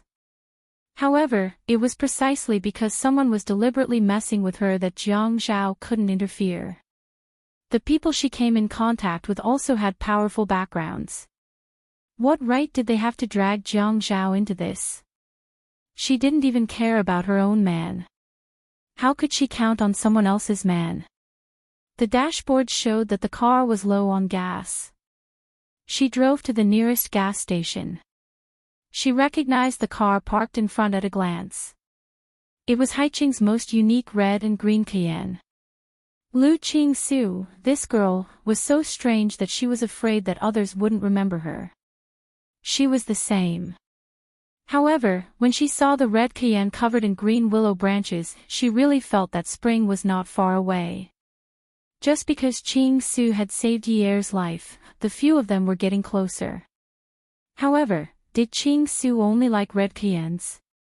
The previous one had already been hit so badly. The license plate had also been changed, but the style hadn't changed at all. Xiaoya rolled down the car window and pressed the car horn. Qingsu was in the car. The moment she heard someone honking, she felt a little annoyed. She was about to roll down the car window and stick her head out to scold, "What the hell are you rushing me for? If you have the ability, fly over there." In the end, she saw from the rearview mirror that Xiaoya's head and hands were outside the car window. She was smiling and waving at her car. Qing Su scratched her head a little embarrassedly. She opened the car door and got out. She walked up to Xiaoya's window and said, "Hello, Sister Xiaoya." Xiaoya rested her hand on the car door. She rested her chin on her forearm and looked at Qing Su. "Lulu, why aren't you home?" Qing Su smiled. "I'm walking around outside. I want to go to the bar later." "You're in your second year of high school, right?" "Yes. You should study more at home and strive to get into a good university." "What's so good about going to university?" Qing Su shrugged in embarrassment. "My grades are very bad. I won't be able to get in. If Min Hongsheng were to donate a building to go to school, I wouldn't want to embarrass myself like that." Xiaoya felt that Qing Su wasn't as innocent as the rumors said. Sometimes, when she saw Qing Su, she would think of Xia Qian when she was young. When she thought of this, she felt a little sad. If you don't try hard, you won't know. You're only in your second year of high school. There will be plenty of opportunities. The two of them chatted for a while. Xiaoya asked about Qing Su's health. Qing Su asked Xiaoya if the business of the store was good. "Sister Xiaoya, what's your personal phone number?" "I don't want the one on your business card. I'll look for you another day." Xiaoya smiled. This girl made herself sound like an adult. She had never seen her play with children her age. After giving her her number, Qing Su dialed the numbers one by one. Then, she called Xiaoya. When she heard the ringtone, she said, "Sister Xiaoya, save my number too. Otherwise, I'll be sad if you ask me who I am the next time I ask you out." "Ha. Okay, but I know who you are even if I don't save it. I can recognize your voice immediately. It's crisp and sweet." Qing Su lowered her head shyly. The two of them. They chatted until a car behind them honked. Then, they said goodbye to each other and drove away. When Xiaoya arrived at the hospital, she went to the laboratory building behind the inpatient department. The DNA appraiser was anxiously looking left and right as he waited there. The car's headlights flashed at the doctor. The doctor raised his hand to cover his eyes and leaned back slightly. When he saw Xiaoya waving at him through the window, he quickly ran over. The doctor handed a coiled craft paper bag to little Ya. He looked around and said, "Don't worry about it. Miss Chiu, this is for you." Xiaoya took the paper bag and smiled at the appraiser. "Thank you." Then, she narrowed her eyes slightly. "Other than you, you haven't shown it to anyone else, right?" When the doctor saw Xiaoya's eyes, he instantly panicked. He immediately placed his palm by his ear, his face flushed red, and he stuttered anxiously, No, I promise, I swear to the heavens, if I let anyone see it, I will not be well." Before he could say the word die, Xiaoya hurriedly interrupted him. This was really a sin. They must have been frightened by Jiang Zhao's sudden visit during the day. All right. Big brother, don't swear. You scared me." The doctor suddenly heaved a sigh of relief. "Miss Chiu, don't scare me like this. I've been so nervous all day. I wouldn't dare to do anything. You have to believe me." I believe you. Big brother, don't be afraid. Don't worry." Xiaoya finally burst into laughter and threw the report on the passenger seat. "Don't let anyone else know. This isn't over yet. If there are any changes, I'll have to look for you." The doctor raised his sleeve to wipe his forehead. God, could he say no? Okay, Miss Chiu, look for me anytime. Xiaoya drove out of the hospital and headed to Ninth Mansion. She knew that Zhuang Yichen lived there too. That D*Ned man knew how to enjoy life. There were so many houses and nests everywhere. What a heartless D*Ned man. He left her in the lurch. When the car was halfway there, her phone suddenly rang. She stopped the car by the roadside and opened the phone to take a look. The number was just saved. Lulu. She unlocked the phone. Hello, Lulu. Save me, Xiaoya panicked. The voice on the phone was wheezing and wheezing. The sound of her breathing was louder than her original voice. She could recognize Qing Su's voice, but how did it become like this? It was as if her life was hanging by a thread. Lulu, where are you? Save me. The phone rang with a click sound. It seemed to have fallen to the ground. Lulu, don't hang up the phone. Don't hang up. Xiaoya didn't dare to hang up her phone. She immediately took out her work phone. Who was she calling? Zhuang Yichen. Bah! That man was the most cold-blooded. Jiang Zhao. Jiang Zhao was the most suitable person at this time. Qing Su had saved Yi Er's life before. She found Jiang Zhao's name. She dialed it. Jiang Zhao. Xiaoya's voice was very anxious. Jiang Zhao quickly asked. Something happened. Xiaoya heard Qing Su's breathing louder than her inhalation. She thought of the fire many years ago. When she hugged Xia Qian's voice was just like that. Bit by bit, it was as if she was about to be exhausted. She couldn't help but cry. Jiang Zhao, hurry up and find someone. Think of a way to find out where Qing Su is. She seems to be in big trouble. Her voice is unstable. She's calling for help, but her work phone is in my shop. I don't have her home phone number. Jiang Zhao was suddenly shocked. Yi Er, who was listening to the phone beside his ear, looked shocked. He immediately snatched the phone and said to Xiaoya, "Don't worry, he'll think of a way." Xiaoya quickly spoke into her personal phone. Lulu, don't hang up. Don't hang up. I'm looking for someone. Tell me, where are you? Jiang. Bien, come and see. Songshu 566.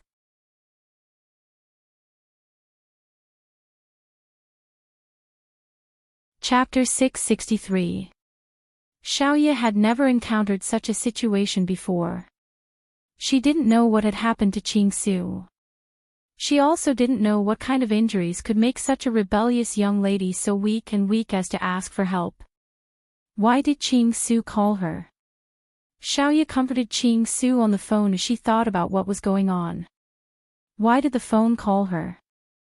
Oh right, Qing Su flashed her phone number at that time and asked her to save it. She must have pressed the button directly without thinking about who she was calling. She didn't hang up the office phone either. Hearing Jiang Zhao on the phone, Yi Er was so anxious that he kept shouting. Xiaoya thought about Qing Su's voice and felt her scalp tingle. Qing Su was covered in blood. She held the phone weakly and collapsed in the valley. The trees were already sprouting and the grass was growing in February, but it wasn't lush. She didn't know how long she could hide. She only knew that she was almost out of strength. She couldn't open her eyes, stand up, or move her feet. The cracked skin on her body was laughing at her pitiful state. This mountain was facing the river. She seemed to see her mother. Her mother kept waving at her and calling her baby. She ran over and wanted to throw herself into her mother's arms. However, her mother's smile slowly faded. With tears on her face, she turned around and walked slowly towards the river. Ching Su knew that she was going to die. She was going to die soon. She chased after her mother, but her mother said, "Baby, go back, go back." She blocked the phone screen with her hand, afraid that the light would be exposed.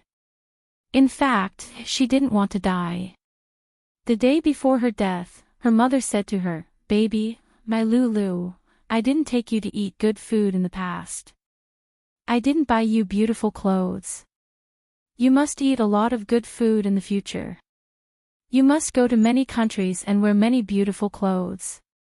Just treat it as if I bought them for you. You must.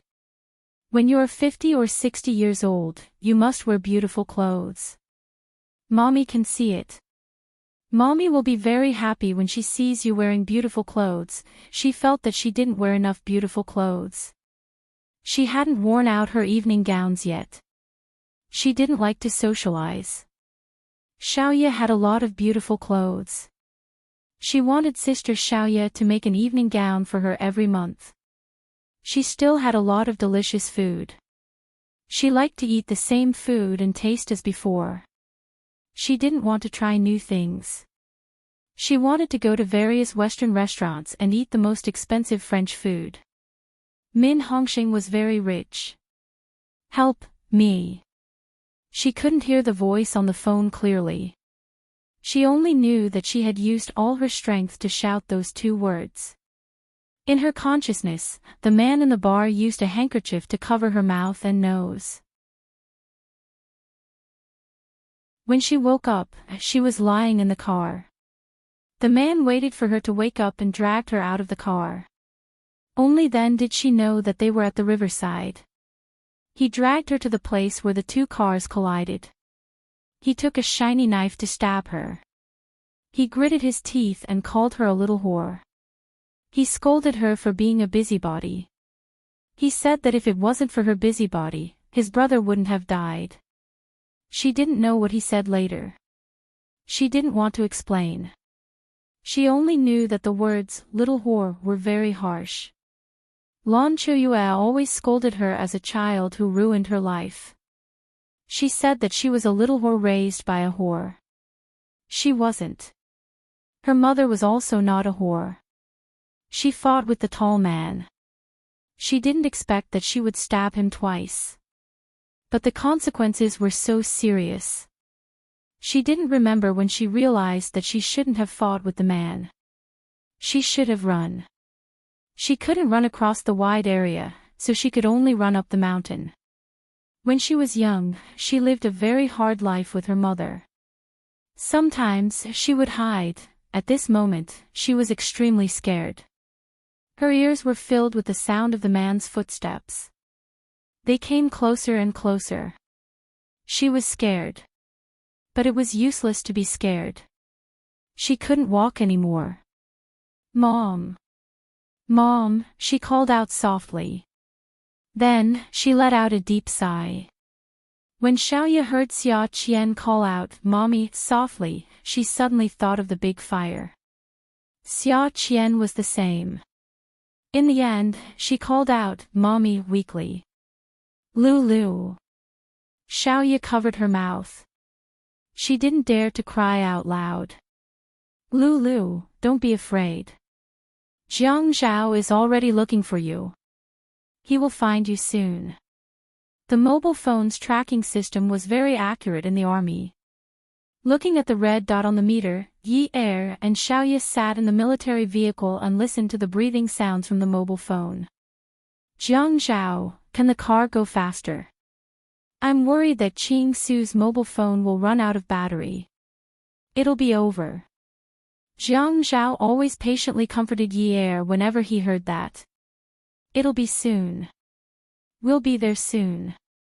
Boss, it's on this mountain." Shua Hao's subordinate pointed at the mountain outside the window and said excitedly. The car had just stopped when a man's voice came from the hands-free phone. B*TCH, how dare you hide here? I'll kill you today. Let's see if you still want to meddle in other people's business in the future. Yi Er and Xiaoya were about to scream when two soldiers covered their mouths. Yi Er looked at Jiang Zhao. Her eyes were watery. The man on the phone suddenly said, "The person we want to kill is Yun Yi. Since you want to join in the fun, fine. Since you're so loyal, you can die for her." Yi Er couldn't hold back her tears anymore. They rolled down the soldier's hands. She couldn't accept that Qing Su was being targeted because of her. Jiang Zhao stood up suddenly. Jiang Zhao silently pointed at the alarm. Shua Hao shook his head. If the alarm went off, the criminal would run away and they wouldn't be able to catch him. But if they delayed for another second, Qing Su's life might be in danger. Jiang Zhao pointed at the alarm forcefully. The alarm went off. As the soldiers rushed up the mountain, dozens of large searchlights were turned on, illuminating the entire mountain. The sudden change made the man on the mountain startled. B*TCH, call the police. Just as he was about to bend down, he heard the sound of footsteps. The man gritted his teeth angrily. "You're not going to live anyway. Cheap life." He left Qing Su, who was covered in blood, and ran away in a hurry. When Qing Su was sent to the intensive care unit, Xiaoya called Xia Qian with trembling hands. She called her nervously, "Qian Qian, Qian Qian." The lights in Xia Qian's dorm were already off. "Sis, what are you doing?" Xiaoya walked towards the end of the corridor. As she walked, she asked, "Qian Qian, how are you? How are you today? Do you have a headache? Do you feel any pain? Did you have any dreams during this period?" "Qian Qian, let's go to Korea this month and get rid of the scars on my back, okay?" Xiaoya became more and more upset as she spoke. She hugged the phone and sobbed. "Sis, what's wrong?" Xia Qian sat up in a daze. She rubbed her eyes and furrowed her brows. "Sis, why aren't you asleep?" Xiaoya wiped the tears from her face. She looked up at the dim moon in the sky. "Qian Qian, why don't you move in with me tomorrow? Why don't I rent an apartment near your university? Since my shop is closed, I'll cook for you. Focus on your studies." "Sis, I'm already doing my internship. How can I still study? What's wrong with you?" Xia Qian was finally annoyed by Xiaoya. "Qian Qian, I miss you. I miss you." The more Xiaoya cried, the more upset she became. She squatted at the end of the corridor by the balcony. She raised her head and said incoherently, "Qian Qian, I'm sorry. I've let you down." Xiaoya hadn't cried like this in a long time.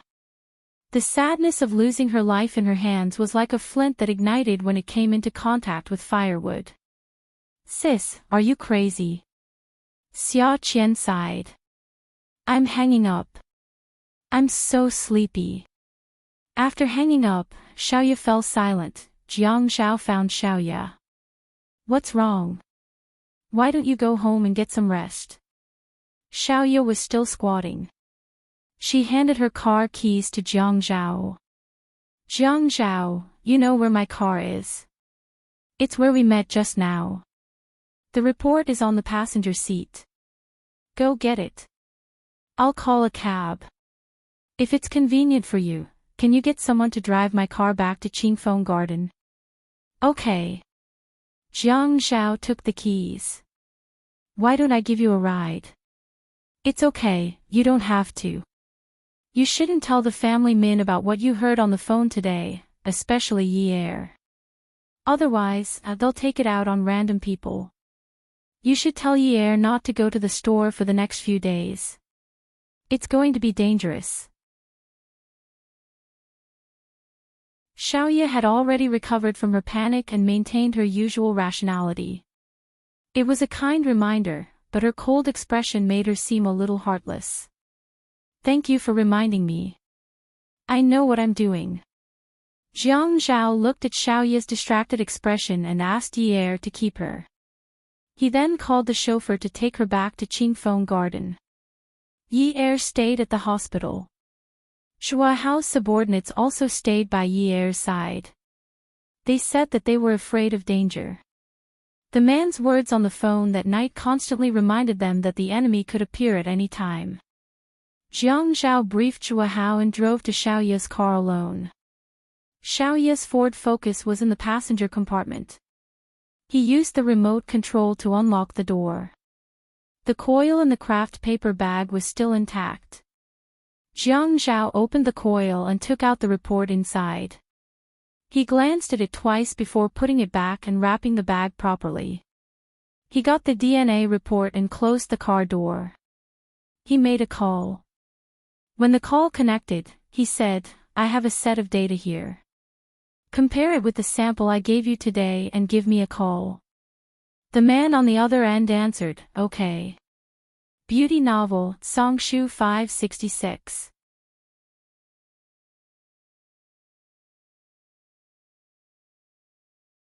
Chapter 664. After Jiang Zhao hung up, he called Lu Qing and arranged a meeting place. He gave Xiaoya's car keys to Lu Qing and asked him to drive Xiaoya's car back to Qingfeng Garden. Then, he went back to the hospital. He knew that Qing Su was not the only one who was hurt today. Yi Er was also hurt. Yi Er must be blaming himself right now. Min Hongxing was a little out of control. Last time, when Qing Su's ribs were broken and her lungs were ruptured, he had not lost control like this. But now, he seemed to be going crazy. He was banging his head against the wall. Lan Chuyue couldn't stop him. Although Yi Er didn't like family Min, when he saw Min Hongxing like this, he thought of his own father. There was no father who didn't love his own child. Who could accept such a painful experience? Yi Er wanted to comfort him, but he was stopped by Jiang Zhao. Jiang Zhao was afraid that Yi Er would talk nonsense. At this time, he definitely couldn't tell Min Hongxing that everything happened because of Yi Er. Just like what Xiaoya said, if he told family Min now, the blame would be pointed at Yi Er. The most important thing now was to find the murderer. Both families should focus their efforts on the murderer and not make things difficult for Yi Er. Min Hongxing was still wearing the suit that he had worn when he met people for a business meeting. At this time, he sat on the ground and leaned his head against the wall. He cried bitterly and looked extremely pathetic. Lan Chuyue was exhausted from pulling Min Hongxing. She muttered angrily, "That little brat always makes people worry." Ever since he entered family Min's house, he hasn't stopped crying. Now that he's dead, he's finally stopped. Min Hongxing's eyes widened. He looked at Lan Chuyue in surprise. "What did you say?" At this time, Yi Er and Jiang Zhao both looked at Lan Chuyue in disbelief. How could she say such vicious words at this time? But they couldn't say anything about other people's family matters. However, Yi Er felt a little sad when he heard Lan Chuyue's words. How could Qing Su like that family? That family without love. So, Qing Su was willing to be close to someone who wasn't her family. She wasn't willing to be close to Min Zikai. Lan Chuyue added, "I didn't say anything wrong. Do you think she looks like a second-year high school student? With her hair permed like that, she looked like a poodle. She painted her nails, wore big hoop earrings, wore a skirt that covered her buttocks, and wore a halter top that revealed her stomach. She went to the bar. She's obviously going to be a little whore in the future. To think that you still care so much about her." Lan Chuyue became more and more enthusiastic as she spoke. Jiang Zhao looked down at the two people on the ground. One person was sitting against the wall in grief, while the other was squatting opposite her and scolding her viciously. "Auntie Lan, Qing Su isn't like what you said. She's just young and curious about new things." Yi Er covered her mouth as she listened to Jiang Zhao defend Qing Su. She felt bad for Qing Su. Lan Chuyue tilted her head and looked at Jiang Zhao. She sneered, "She's young. Does she even look a little young? Look at your Feiyu. How can she be the daughter of a rich family? She's going to be a beggar her whole life." After she said that, Min Hong, who had been silent all this time, suddenly reached out his hands and grabbed Lan Chuyue's neck. Lan Chuyue was suddenly pressed to the ground. The pressure on her neck was getting tighter and tighter. She wanted to call for help, but she could only yell. "Who are you calling a beggar? Who are you calling a slut? If you didn't insist on a marriage alliance, I wouldn't have been separated from Qing Su's mother. What right does she have to be a beggar? It's all your fault. It's all your fault. I'll strangle you to death. You scolded my daughter, I'll strangle you to death." Jiang Zhao quickly let go of Yi Er in his arms. He squatted down and pulled Min Hongxing away. "One of them is critically ill. Do you want another one to go in? Let her lie in there for the rest of her life." Min Hongxing wanted to rush over and strangle Lan Chuyue, but Jiang Zhao held him down with even more strength. Shua Hao's phone rang. He picked it up and the person on the other side said, "Boss, the criminal's anti-tracking ability is very strong." He divided his bloodied clothes into several pieces and threw them in different directions. "We sent out the best police dogs, but we wasted time, magnifying the enemy's strengths. Is this what we should do? Today, we stabbed a high school girl full of holes all over her body. What about tomorrow? Let me tell you, even if you have to turn Haiqing upside down, you have to find him for me." Shua Hao's tone was powerful, and his thick and unruly eyebrows formed a line that he was determined to get.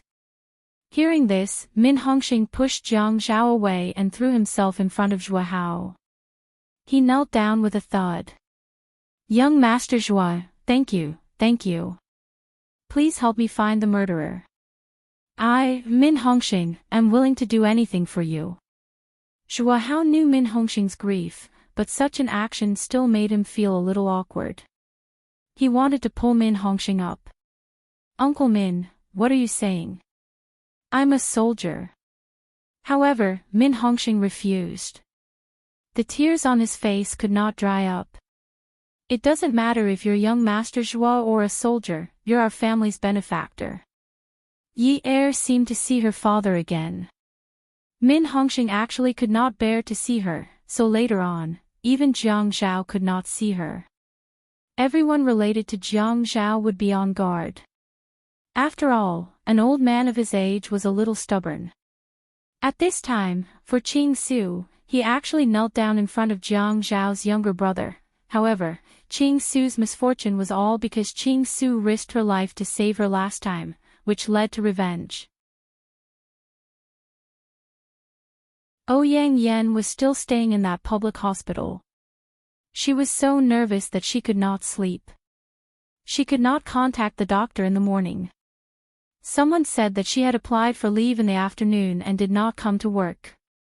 They said that she suddenly fainted from blood and could not go to the operating table, so she could only rest. Inexplicably nervous, she could only walk back and forth in the room. She walked until she was annoyed. She felt that something was not right, but what was wrong? Money, so much money. It was impossible for a doctor not to be moved. But why did he come to refund the money? Ouyang Yan called Ouyang Xing. "Grandpa, help me check if Jiang Zhao has." Ouyang Xing's tone was a little depressed. "Yun Yun, forget it. Even if Jiang Zhao divorced Yun Yi, he would not marry you. The Jiang and Qin families do not agree to let you marry into their family." Qin Rongfang's words still echoed in his ears, mocking him. Ouyang Yan was momentarily surprised. What did Grandpa mean? "Grandpa, I don't want him to marry me. I want him to suffer." "Grandpa, aren't you going to help me? If you don't help me, then forget it. I will think of a way myself. At most, I will fight to the death. Anyway, I have lived long enough. If I see him living so well, I will not be able to live comfortably for the rest of my life. In that case, I might as well die. This time, Ouyang Yan did not cry over the phone and beg Ouyang Xing to help her. Instead, she hung up.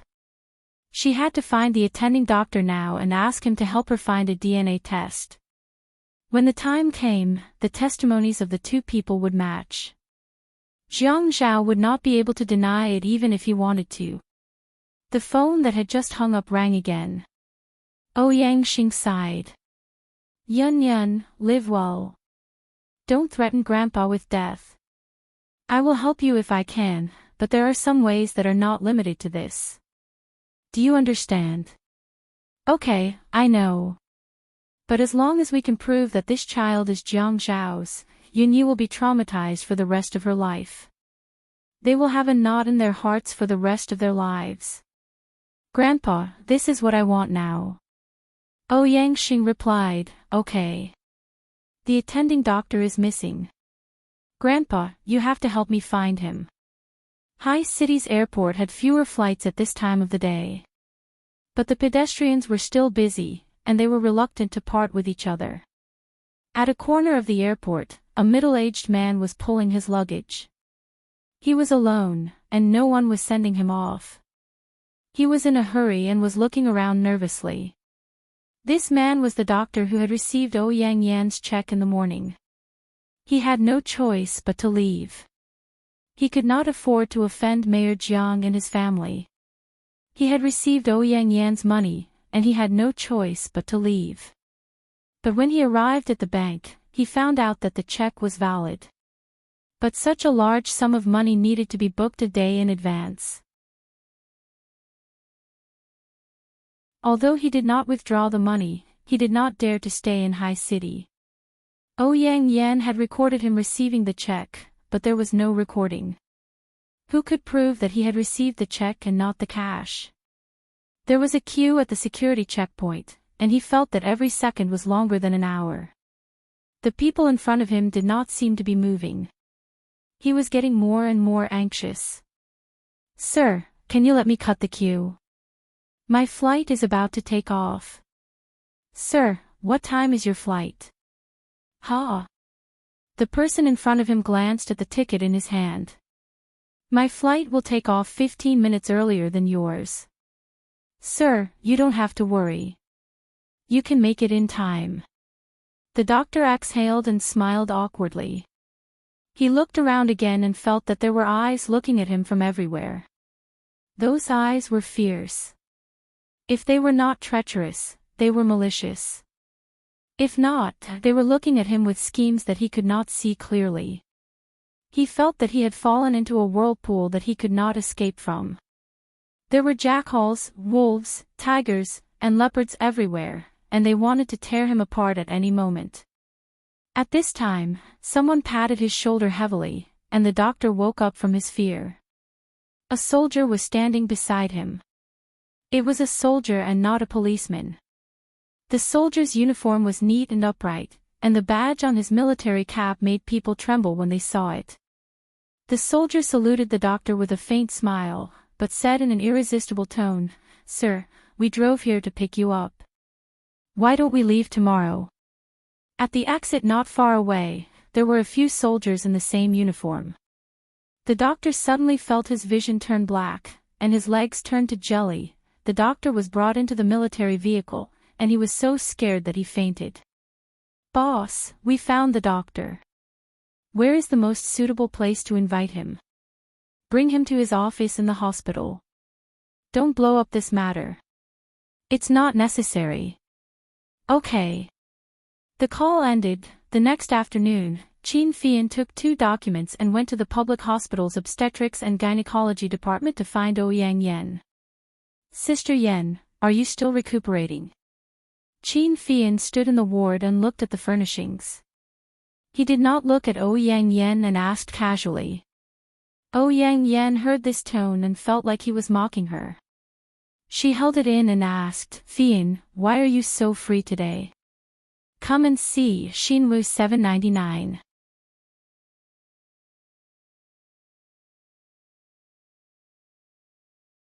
Chapter 665. Qin Fian was born with a good appearance and was extremely beautiful. Even if there was a hint of sarcasm in his words, it could still be covered up by his enchanting smile. Even if his pair of red phoenix eyes were a little disgusted at this time, it was still the same. Isn't it? A person like me who has nothing to do will always go to such an unlucky place like the hospital. It seems that I have something to do. Ouyang Yen could be regarded as a calm woman except for the matter of Jiang Zhao. Therefore, even if Qin Fian was a beauty who could bring disaster to the country and people, she would not be moved by him if he was not her dish. She knew that Qin Fian did not treat her the same as before and even somewhat hated her, but she did not mind. If Jiang Zhao did not belong to her, she did not want to maintain a friendly relationship with anyone. Qin Fian mocked her, so she mocked him back. Then why are you still here? Aren't you afraid that it will become more and more unlucky?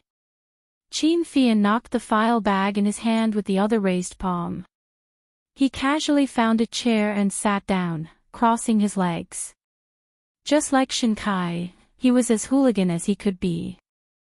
Oh, elder sister Yen, you have been here for so long and have absorbed more unlucky energy than me. You can help me block it. I'm not afraid. Ouyang Yen was speechless for a moment and snorted. I've only been here for a few days. I had an operation.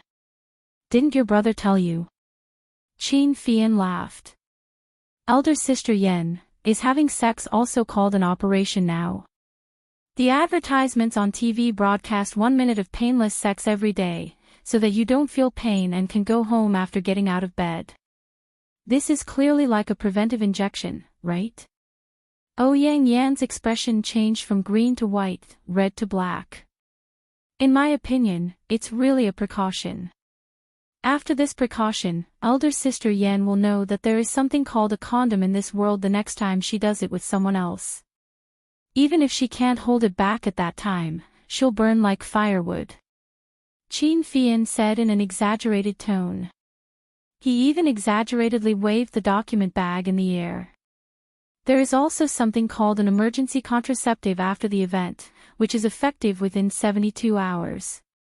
If you ask me, I don't think we can lock ourselves in the room and have sex for 3 days and 3 nights, right? Oh, taking the medicine will harm the body. I heard that it can be calculated as a safe period. However, I heard that the safe period is not very accurate, and the risk factor is quite high. There is a kind of contraceptive called momofulon, which can be taken every day. It seems that this kind of contraceptive has the least side effects.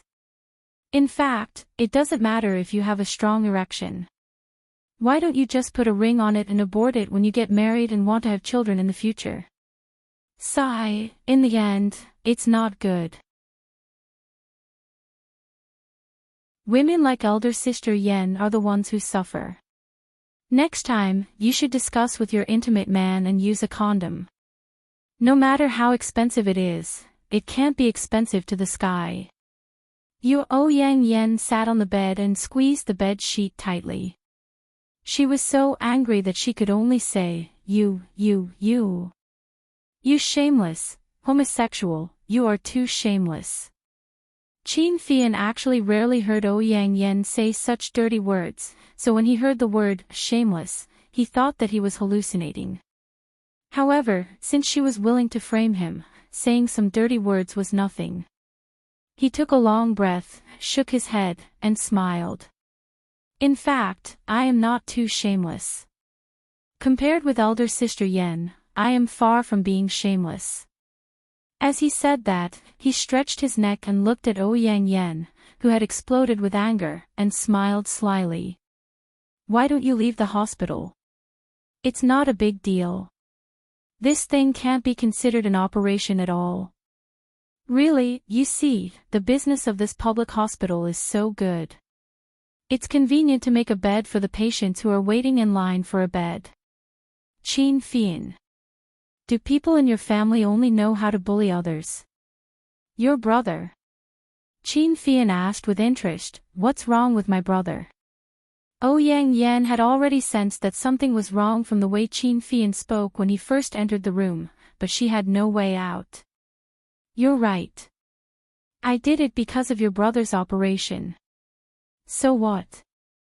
The child is his. His? Qin Fian laughed again, as if he was about to burst out laughing. Yang Yan looked at him and felt that her back was sweating.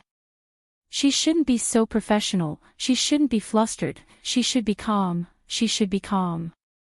She reminded herself over and over again that Qin Fian was just a paper tiger, deliberately testing her, on purpose. Elder sister Yan, why is my brother so powerful? Can he hit a cow across a mountain? He hasn't even touched you. How can he make you pregnant? Qin Fian's words were actually very unpleasant. He also wanted to pay attention to his manners, but when he thought that his family had been in a mess because of Yang Yan's matter in the past few months, he felt a wave of annoyance. A good big family like theirs was burping all day long. The small family was not harmonious, which directly caused the whole family to be in a mess. Qin Fian. Watch your mouth.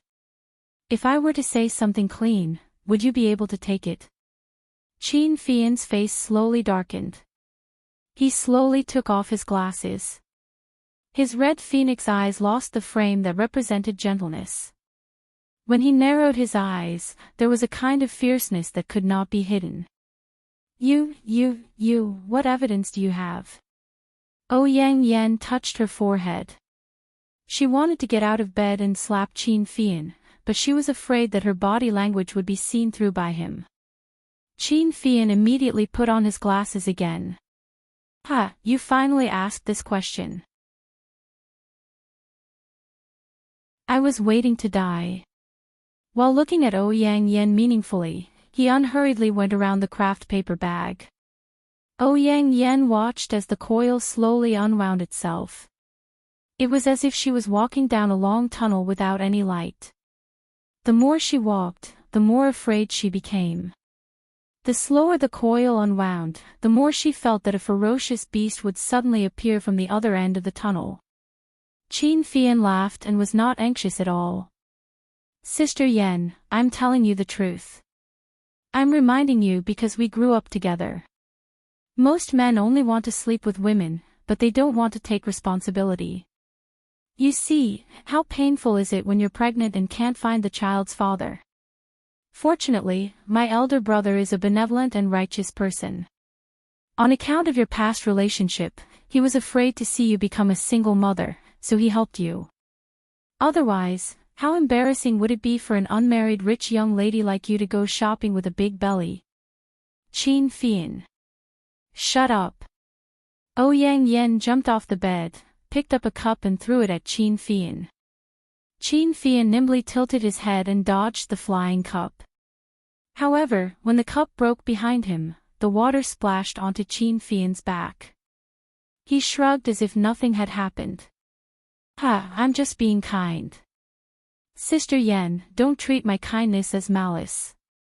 I say, my brother is being kind too. Our government still doesn't do enough to protect women, right? Last time, when I went to sister-in-law's house, the neighborhood committee even sent condoms to our door, saying that we can get them free of charge. Look at me, I forgot that elder sister Yan is unmarried.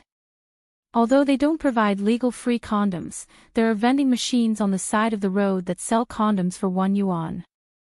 But how could elder sister Yan not know about it? Is it because she's too naive that she still doesn't know much about this even though she's almost 30 years old? Yang Yan didn't say anything. This time, she rushed towards Qin Fian. She had to tear his mouth off. Qin Fian suddenly stood up at this time. He held the document bag in one hand and suddenly grabbed Yang Yan's hand with the other hand. Qin Fian was tall, so when he pulled Yang Yan's hand behind her back, Yang Yan was in so much pain that she didn't dare to move. Qin Fian waved the document bag in front of Yang Yan. Yang Yan. It's not my brother's child. You want to frame him, and you still have the nerve to say that you're hospitalized because of my brother? Think about it. My brother was caught lying in bed with you by my sister-in-law, but he still refuses to admit that this child is related to him. Why? Because even if this child is his, he won't want it. You don't deserve to have his child. Look at you now. Do you still look like the Ouyang Yan from back then? Ouyang Yan's hand was in so much pain that her voice was trembling. Jiang Zhao is a bastard.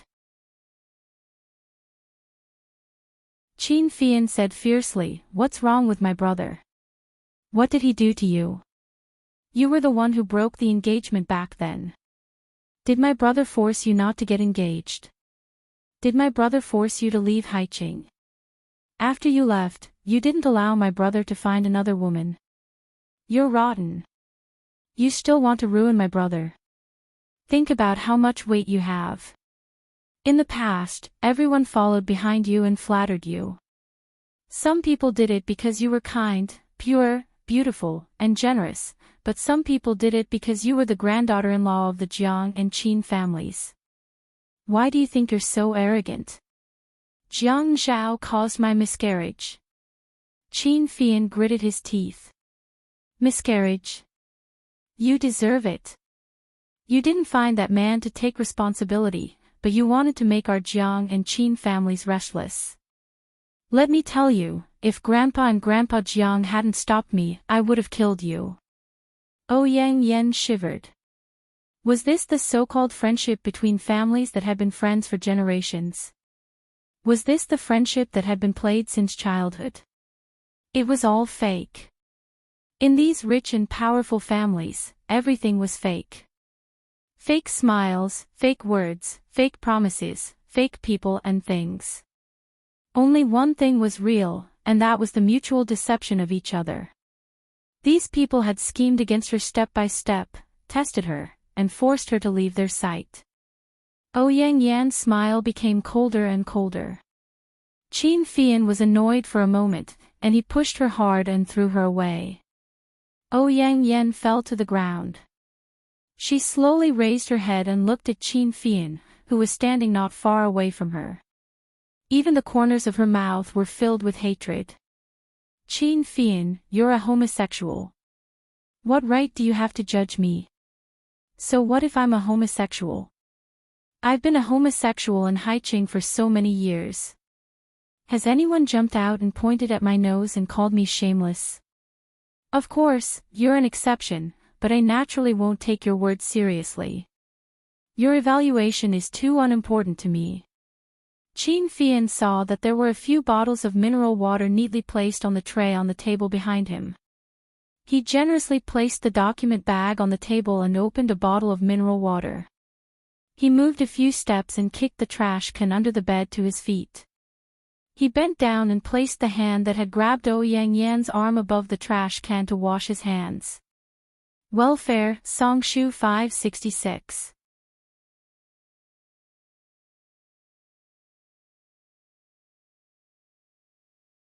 Chapter 666. When Ouyang Yan saw Qin Fian's actions, her face immediately turned pale. "Do you think I'm dirty?" Qin Fian glanced over at the woman sitting on the ground and sneered. "Oh, don't flatter yourself like this. I don't need to dislike you. It's just that I don't like to touch women. I'm gay." The mineral water bottle in her hand was a little straight, and the water kept flowing unevenly. When the water poured onto the watch, she was shocked. "It's over. Water got in. You're making a fuss over nothing. You don't even know how to deal with it at the specialty store. Not only are you gay, but you're also an idiot." Ouyang Yan was angry with Qin Fian. Qin Fian threw the bottle into the trash can and took off the watch from his wrist. He gently wiped the watch's face and back cover with a folded handkerchief in his pocket. He despised Ouyang Yan for not knowing the market. "What do you know? This is a fake watch. You." Ouyang Yan was so angry that she stopped talking to Qin Fian. "I'm not in the mood to tease you anymore. I'm here to tell you that there are 2 DNA tests. One of them is the bastard in your belly, and the other is my brother's. You can find a professional to compare them. The embryo sample is still very well preserved. You can also do a test with your own. This way, you'll know if anyone has tampered with the embryo. That thing is yours, but it's not my brother's. Next time, I should specifically charge you with hindering marriage and send a woman like you to prison. Qin Fian looked at the watch in his hand and was a little angry. By the way, if you're angry, tear it up. This is a copy. The original is with me. If you want 10,000 copies to show off at home, I'm willing to pay for them. Bang! The door was slammed shut. Qin Fian left. Ouyang Yan knew that if it wasn't for the fact that the fake watch got in water and made him angry, he would have humiliated her for a long time. The floor was a little cold, and the cold air went straight into her bones. It was like a poisonous snake that caught hold of her and bit her until she felt pain all over her body. When Ouyang Xing came in and saw Ouyang Yan sleeping on the floor, he panicked and helped her up. Yun, what's wrong? The floor is cold. You can't sleep on the floor. Do you know that you've had surgery? What I did wasn't a surgery. Qin Fian's words were vicious, but he was right. What kind of surgery was it? Painless for a minute. It was funny. She was now a joke in everyone's eyes. At night, 9th mansion, Jiang Zhao's house. Jiang Zhao placed the DNA report in front of Yi Er. Yunyi, can you be completely relieved now? Yi Er could only let out all the gloominess in her heart. I can finally be completely at ease. Everyone was selfish. When they were selfish, they would realize that they were unusually cold-blooded towards others. Yi Er no longer felt guilty for Ouyang Yan. She just felt that this child no longer had anything to do with her life. It wasn't Jiang Zhao's child. Ouyang Yan came to provoke her, and it was her own fault for having a miscarriage. At least, she and Jiang Zhao didn't have to bear a debt of conscience. Actually, even if it was Jiang Zhao's child, she couldn't wait to have a miscarriage. At that point, if they couldn't separate, if they couldn't bear to part with each other, she could only hope that there would be less obstacles between them. Otherwise, how could she be at ease? Yi Er collapsed in Jiang Zhao's arms. Ah, Zhao, it's finally over. He stroked the back of the woman in his arms. If this woman hadn't married him at such a young age, she could only be called a girl now. No one could predict the changes and encounters in life. After alighting from this stop, the journey was peaceful. But I met you at the next stop, and it became my misfortune. Their lips were pressed together, soft and long. They weren't in a hurry to break this moment of peace. They enjoyed the throbbing and sense of security brought about by the contact of their lips. At 11 p.m. In the forest in the suburbs of High City, a dark figure was hiding under a tree. The man opened a bag and took out a piece of bread. He roughly tore open the wrapping paper and wolfed it down. He then took out a bottle of mineral water, twisted it open, and poured the water into his mouth, which was still full of unchewed bread. After a few mouthfuls, he finally felt more at ease. He took out his phone and dialed a number based on his memory. He was hung up once, so he dialed again. Finally, the call was picked up. The person on the other end of the line had been processed. There was a strong electronic noise, but he could still hear the impatience in his tone. Why are you calling me? The disheveled man said, I'm being looked for by the army now. I need to hide. Help me arrange a place. The person on the other end couldn't help but laugh. Hide? Why should I help you arrange a place? The life I bought was Yunyi, but you went to be the family Min's illegitimate daughter. What happened to you has nothing to do with me. The man suddenly became agitated and stood up abruptly. But my brother got into trouble because he went to be Yunyi. The person on the other end of the line was self-righteous. When he spoke, he didn't lose the agitation of the disheveled man at all. So what? He took my money, and I paid him in full in one go. Things can't be resolved, and you still want to pursue responsibility. The body I want is still shuttling through the streets of Haiching. You still have the cheek to ask me to arrange a place for you. The disheveled man gritted his teeth with hatred. Fine, fine, fine. Don't blame me for being heartless. Ha! You want to turn yourself in. And then give me up. Ha! You're so childish. You keep saying that you want to avenge your brother, but you don't even have the ability to do that. You still have the cheek to say that there's no business you don't dare to accept. Trash. Although the man knew that the person on the other end of the line was deliberately provoking him, he still fell for it. Who said that? Your actions said so. Your actions and results say everything. You don't deserve your reputation. I don't care about spending this little bit of money. What's this little bit of money to me?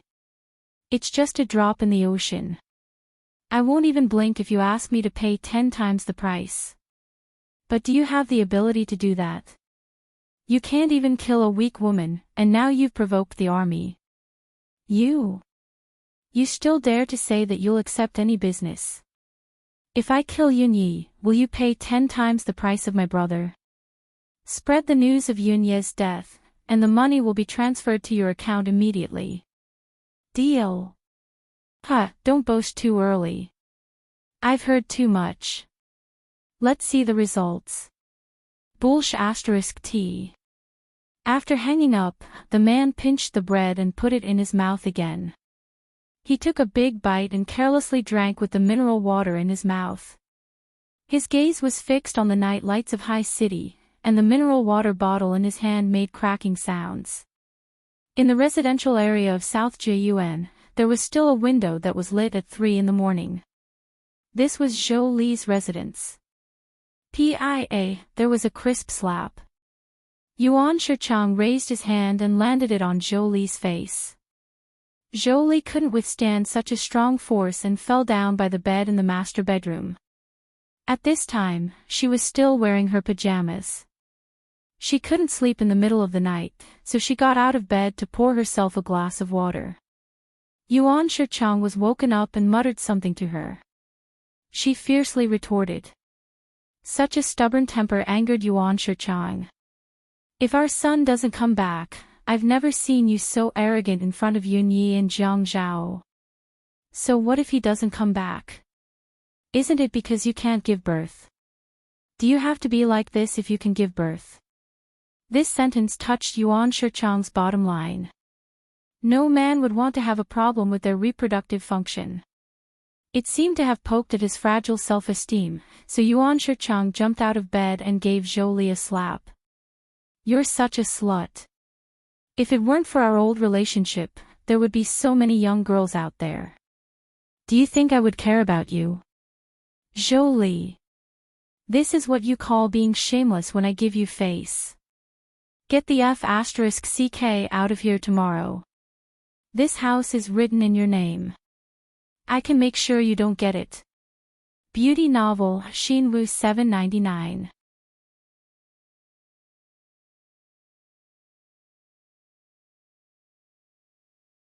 Chapter 667.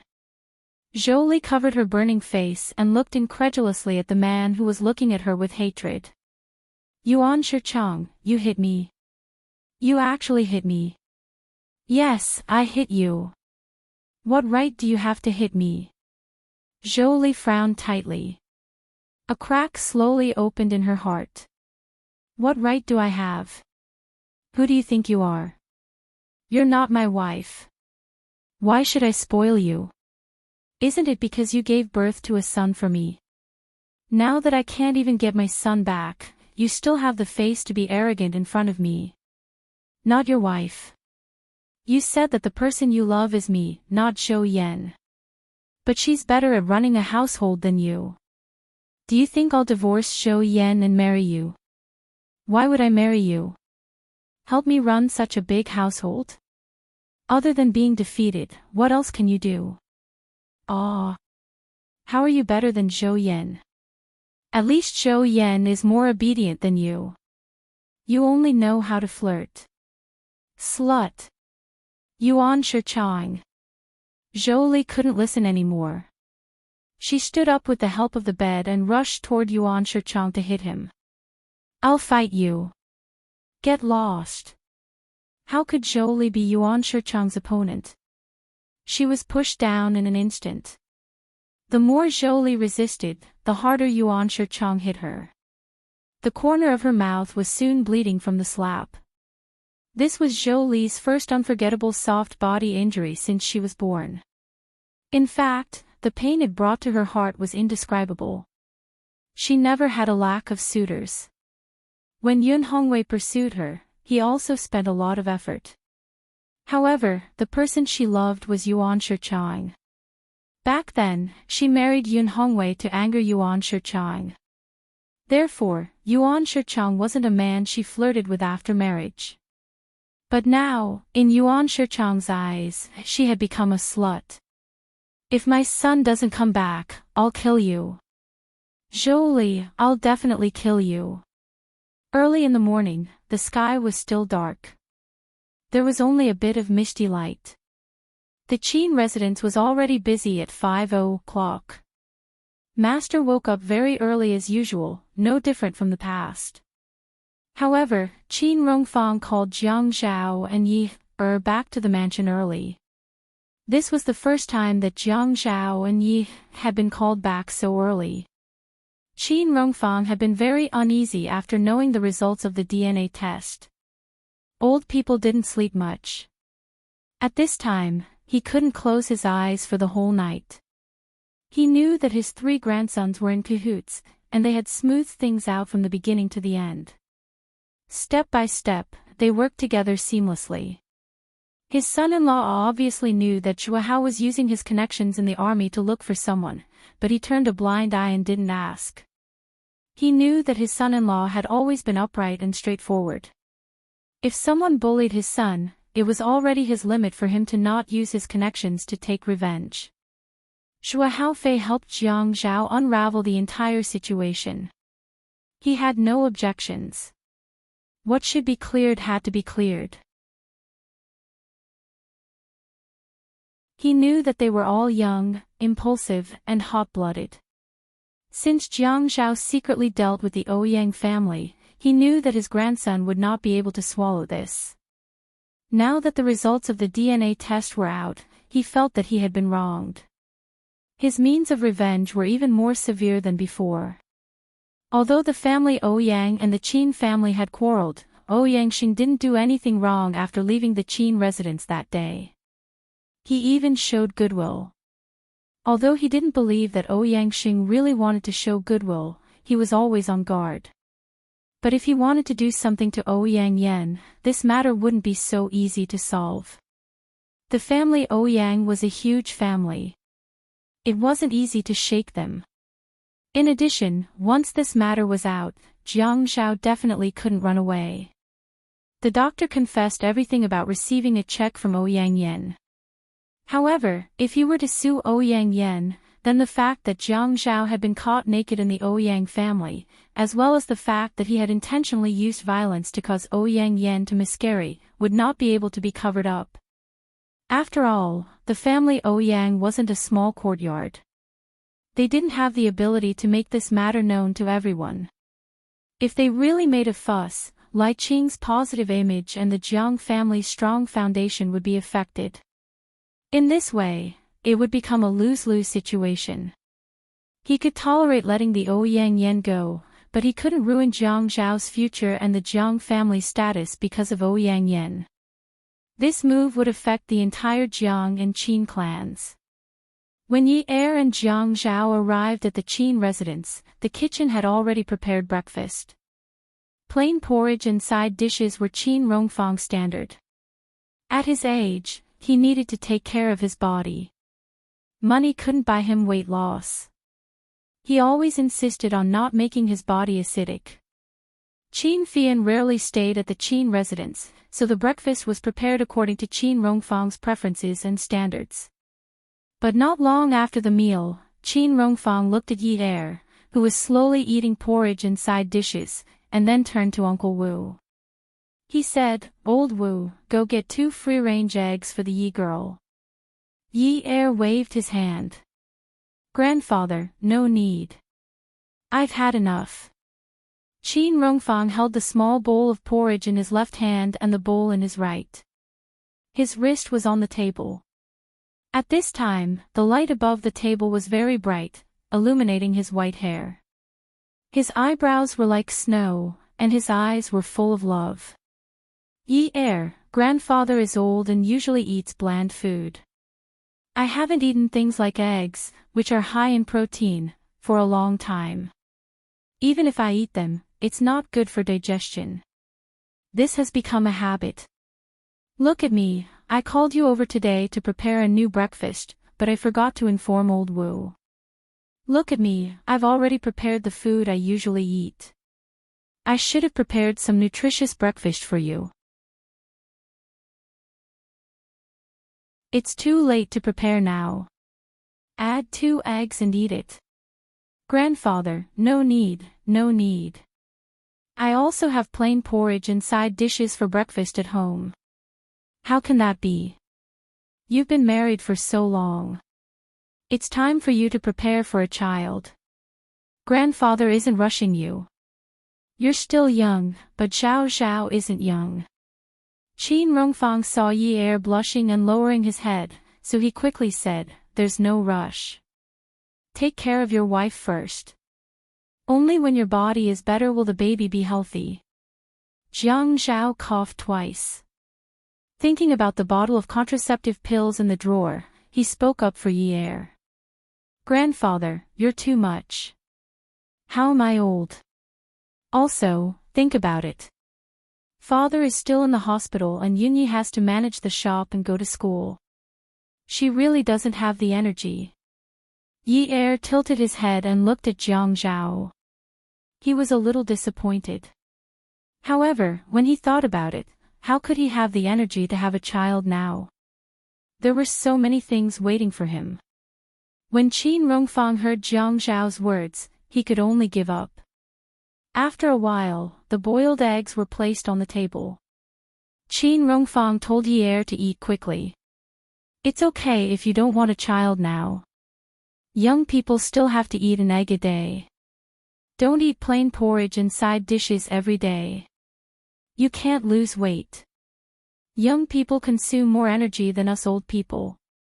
You have to replenish more nutrients. Tomorrow, I'll get the old maid here to teach you how to make some nutritious breakfast." Yi Er knew that it was useless to refuse. Grandfather had always done whatever he said. Moreover, grandfather had never used his brain to beat around the bush over such a small matter. He nodded obediently. After the meal, Qin Rongfang sat at the head of the table as usual. Yi Er and Jiang Zhao sat opposite each other. The seat next to them was empty. They could see the servants come in to serve them mouthwash. "Zhao Zhao, I called you and Yi Er over for breakfast so early today because I wanted to tell you not to pursue the matter about Ouyang Yan anymore."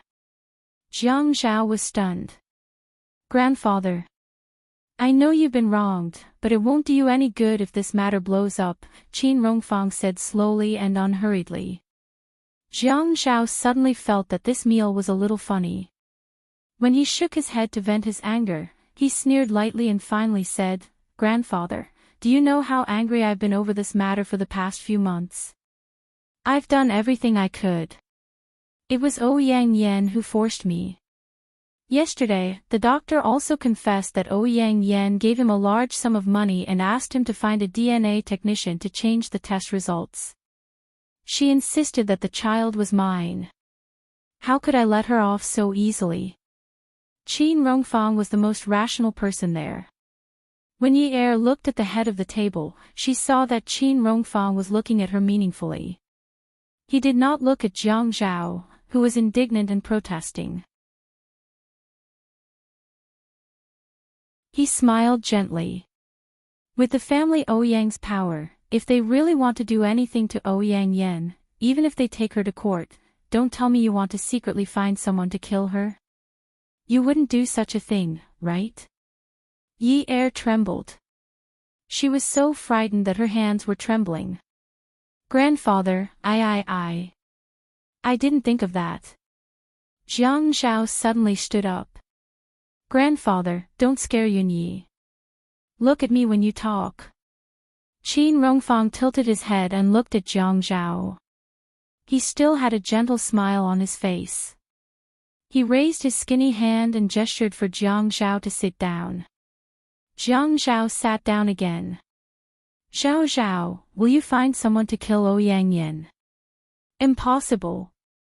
Jiang Zhao thought that his grandfather must have taken the wrong medicine. Then we can only go to court, but this road will be very difficult.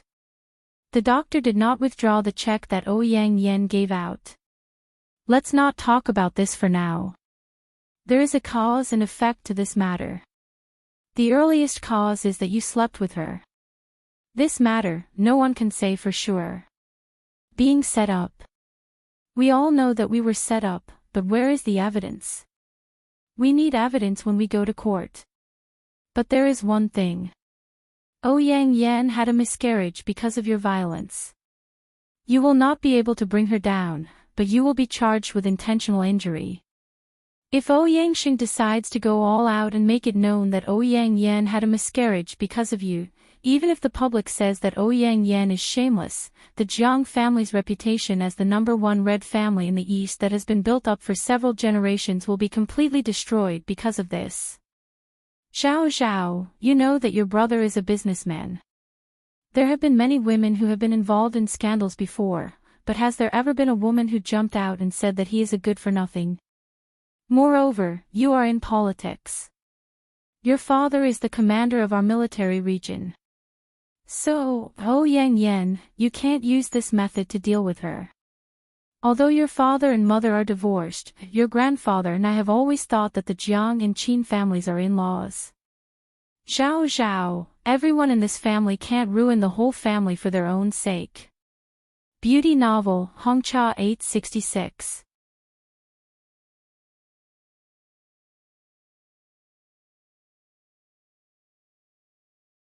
Chapter 668.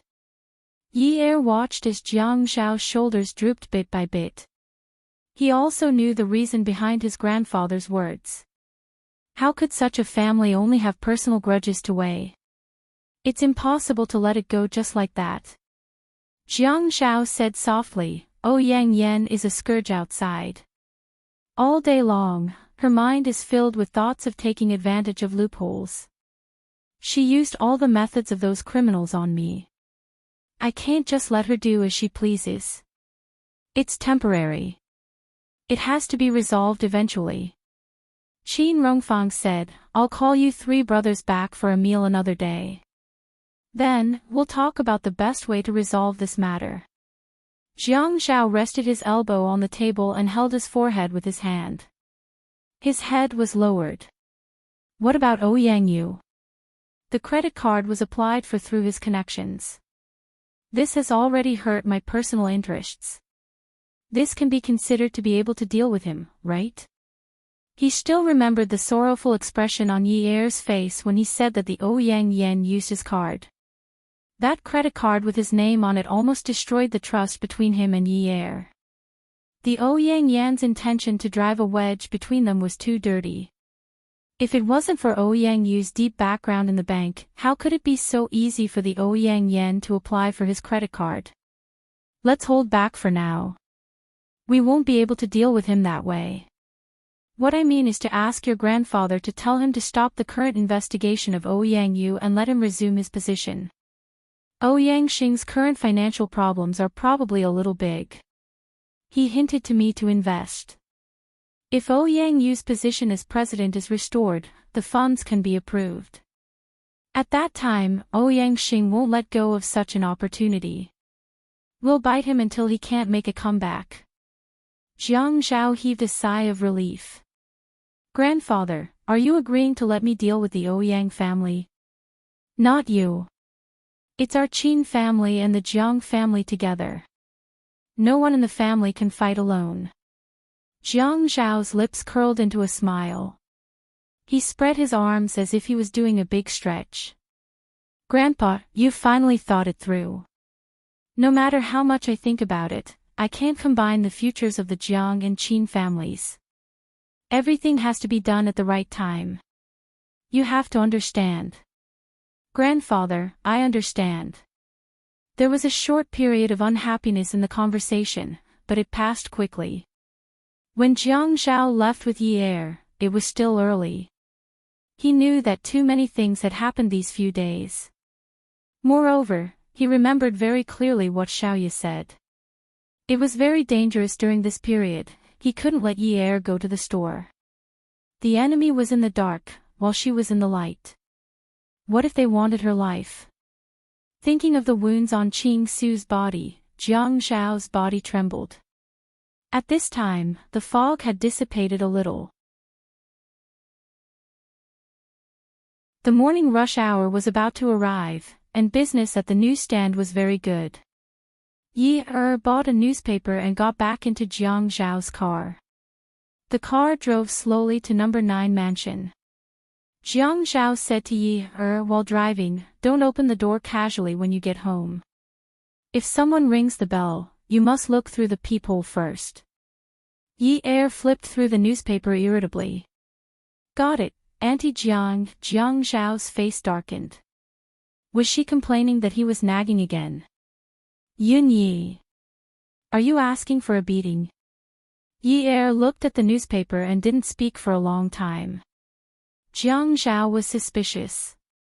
This woman really didn't take him seriously. She was getting more and more arrogant. The better he treated her, the less she took him seriously. In the past, he used to order her around, but now he listened to her. Just as he was about to shout again, he tightened his grip on the steering wheel. He wanted to raise his voice, but Yi Er suddenly opened the newspaper and pushed it in front of him. "Move to the side. Read the newspaper." "What newspaper?" "I'm driving." "Read it for me." Jiang Zhao ordered Yi Er like a boss. Yi Er gulped down a mouthful of air. Her cheeks were puffed up. She glared at Jiang Zhao, shook the newspaper, and read it. Fashion designer Xiaoye Qiu's marriage announcement. Jiang Zhao was puzzled. Hiss. He snorted. Yi Er nodded and continued, female, 25 years old, 166 centimeters tall, body shape. She is now in debt and owes 40 million yuan. She is sincerely looking for a partner. She is a man in his 30s who can help her pay off her debt. Stop. Stop reading. Jiang Zhao licked his lips. He knew that Zhuang Yichen had backfired this time. But who in Haiqing would dare to help Qiu Xiaoye pay off her debt? There were probably a lot of people who wanted to help her pay off her 40 million yuan debt. He was just afraid that they wouldn't be able to spend the money. "Hubby, didn't you say that Sister Xiaoye is with Zhuang Yichen?" Yi Er was afraid that she wasn't clear-headed enough and needed to confirm it with Jiang Zhao. Xiaoye had even made her personal phone number public. She even wrote, "Do not disturb me if you are not sincere." Yes.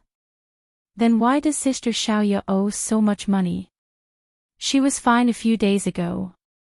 Why didn't she look for Zhuang Yichen? Why did she sell herself to pay off her debt? Did she break up with Zhuang Yichen? Jiang Zhao didn't know how to answer.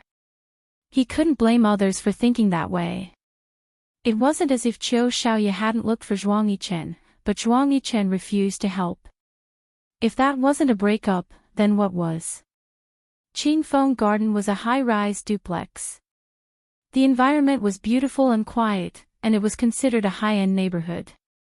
A ray of silver light flew into Qingfeng Garden. Today, the person driving the silver Bugatti wasn't Li Yong, but Zhuang Yichen. He controlled the brakes and the accelerator alternately. Very good. He controlled the brakes extremely well. People who saw this car couldn't help but want to avoid it. They were afraid that they would be unlucky enough to crash into it and end up in a car accident. Xiaoya was still sleeping. Her phone had been ringing since early in the morning. They were all applications. Later on, she got annoyed and simply switched it to silent mode. Anyway, she was now a woman with no one to care about and no one to work. She should have a good sleep. It would be best if she slept until the sky turned dark. Zhuang Yichen opened the car door with a newspaper. He stepped out of the car and slammed the door shut. He went into the building and pressed the elevator button. He went upstairs and exited the elevator. When he took out the key to open the door, he realized that it was locked from the inside. Tugging at the tie around his neck, he clenched his fist and slammed it on the door. His handsome face was so cold that it seemed to have frozen. Xiaoya put on a sleeping robe. The person who slammed her door so rudely must be very rude. It wasn't the weekend, so it couldn't be her mother. She got out of bed lazily. When she walked into the living room, she said impatiently, "What are you doing? It's so early in the morning. Can't you let me sleep?" She pressed the door lock and realized that she had locked the door. She was used to locking the door from the inside. She woke up a little and looked out the peephole. She saw a face that was as cold as ice. However, this ice cube's eyes were burning with fire. How creative. Just as she was about to ignore him and go back to sleep, she heard Zhuang Yichen slamming the door with his fist again. "Qiu Xiaoyao. Why aren't you opening the door now? I'll get someone to tear it down immediately." Xiaoya knew that she couldn't afford to offend Zhuang Yichen. However, when did this man become so rude? He even slammed the door. He even tore down the door. She opened the door and stood at the door. She crossed her arms and said lazily, "It's so noisy so early in the morning. If you can't sleep, go to work." Zhuang Yichen threw the newspaper in his hand at Xiaoya. He narrowed his eyes. "What do you mean?" Xiaoya didn't even look at him. She turned around and entered the house. "Can't you tell what I mean?" Zhuang Yichen followed her in and locked the door. "Qiu Xiaoyao, you're quite brave." Xiaoya fell onto the sofa and hugged a pillow. She ignored the man who was trying to suppress his anger. "Why wouldn't I dare? You, on the other hand, are you related to me? Why are you here so early in the morning to meddle in my private affairs? Why are you so kind?" Zhuang Yichen leaned over and reached out to pinch Xiaoya's chin. "Qiu Xiaoyao, have you forgotten who you belong to now?" Xiaoya frowned in pain. However, she couldn't break free, so she let this rude man do as he pleased. "I belong to myself. We said goodbye a few months ago. You said that you would give me the house if we broke up. You're not someone who cares about two houses. However, according to what we said 4 years ago, if I was the one who broke up with you, I can't take back the house. I won't let you solve any problems in my career, so I'll return the house to you." When Xiaoya spoke, there was no fluctuation in her voice. He couldn't tell that she was agitated. In fact, she knew that it wasn't that she didn't want to be agitated. However, she could only be agitated in front of this man. If you were agitated in front of someone who didn't care about you, you would only lower yourself. Very good, the corner of Zhuang Yichen's mouth twitched. He had just gotten up a little. Xiaoya thought that he was going to let her go, but his other hand started to pull open her nightgown. He smiled evilly, but his eyes were cold. "Qiu Xiaoyao, I forgot to tell you. That was the agreement from 4 years ago, but it's already in our first year. The last time we broke up, it ended. Later on, when you were under me again, you no longer had the right to choose. This relationship can only be stopped if I say so." "Ah." Bastard, let go of me. Jiang Zhao sent Yi back to Ninth Mansion. He reminded her that if she wanted to care about Xiaoya's matters, it wasn't impossible to appease her. She could call Xiaoya over, but she couldn't go out. Yi agreed to everything. Jiang Zhao returned to the building. The moment he sat down, Lu Qing poured him a cup of tea. He didn't wait until it was time for a work report before he said, "Boss, Yun Hongwei's case can only be treated on parole. There's no possibility of a comeback." Jiang Zhao's hand that had just picked up the teacup froze. But from what we knew in the past, he was just a scapegoat. Lu Qing said calmly, "But last night, Chen Tong asked me out." Later on, he accidentally mentioned that Yun Hongwei had given him a sum of 7 million yuan as activity funds back then. Jiang Zhao slowly put down the teacup in his hand. His eyes grew darker and darker. He stared at Lu Qing without blinking and said with a hidden meaning, "Lu Qing, did something happen to you recently? Come and see." Xinwu 799.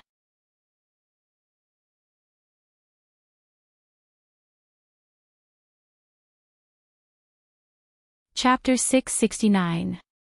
Jiang Zhao noticed the look in Lu Cheng's eyes, but he did not say anything. "Lu Cheng, we had made it very clear last time. I know who you are working for, but you have chosen to betray me. What's the use of pulling out now?" "Boss, there's no such thing. I'm just reporting the information I've received." Jiang Zhao smiled and nodded. His intuition told him that there was danger everywhere. He was afraid that there would be another wave of trouble. "Okay, I will consider the information you gave me. Since Yun Hongwei is suspected of bribery, then we can only follow the rules," Jiang Zhao said. He opened the drawer on his right and took out a pen. "Go back to work. Postpone the meeting for 15 minutes. Okay." After Lu Qing left, Jiang Zhao stood up from his seat. He slowly paced back and forth in the office. His steps were light and slow, as if he was walking on a chessboard. He had never stopped thinking that the road to politics was a thorny road. Between colleagues, between superiors and subordinates, between officials and businessmen, between officials and the people, this was a game of chess, a battlefield. He always knew what it meant to take every step carefully. He also knew how to seek advantages and avoid disadvantages. He also knew how to make good use of people. He also knew that the most difficult thing to buy was people's hearts. Although Lu Qing had betrayed him a long time ago, he was still one of Chen Tong's men. He had never let down his guard, even if Yi's good friend was Lu Cheng's girlfriend. Because in Jiang Zhao's eyes, in this world, other than family, there were no eternal friends. There were only fair and equal exchanges. Lu Qing lied. At the same time, he also provided him with a piece of information. Yun Hongwei's case might be strange. In fact, he was very tired of being tied up by this matter. If Yun Hongwei was just an ordinary boss who was not involved in the power struggle, as long as the people above him did not get into trouble, there would not be any problems with a mere bribery. The reason why this matter had not been resolved until now was because the background of the previous mayor was too deep. The previous mayor had offended someone from the central government. There was no way the peanuts would be clean and clean. Who would believe this? The soil that was pulled out naturally had to be shaken clean by the person who pulled out this nest of peanuts.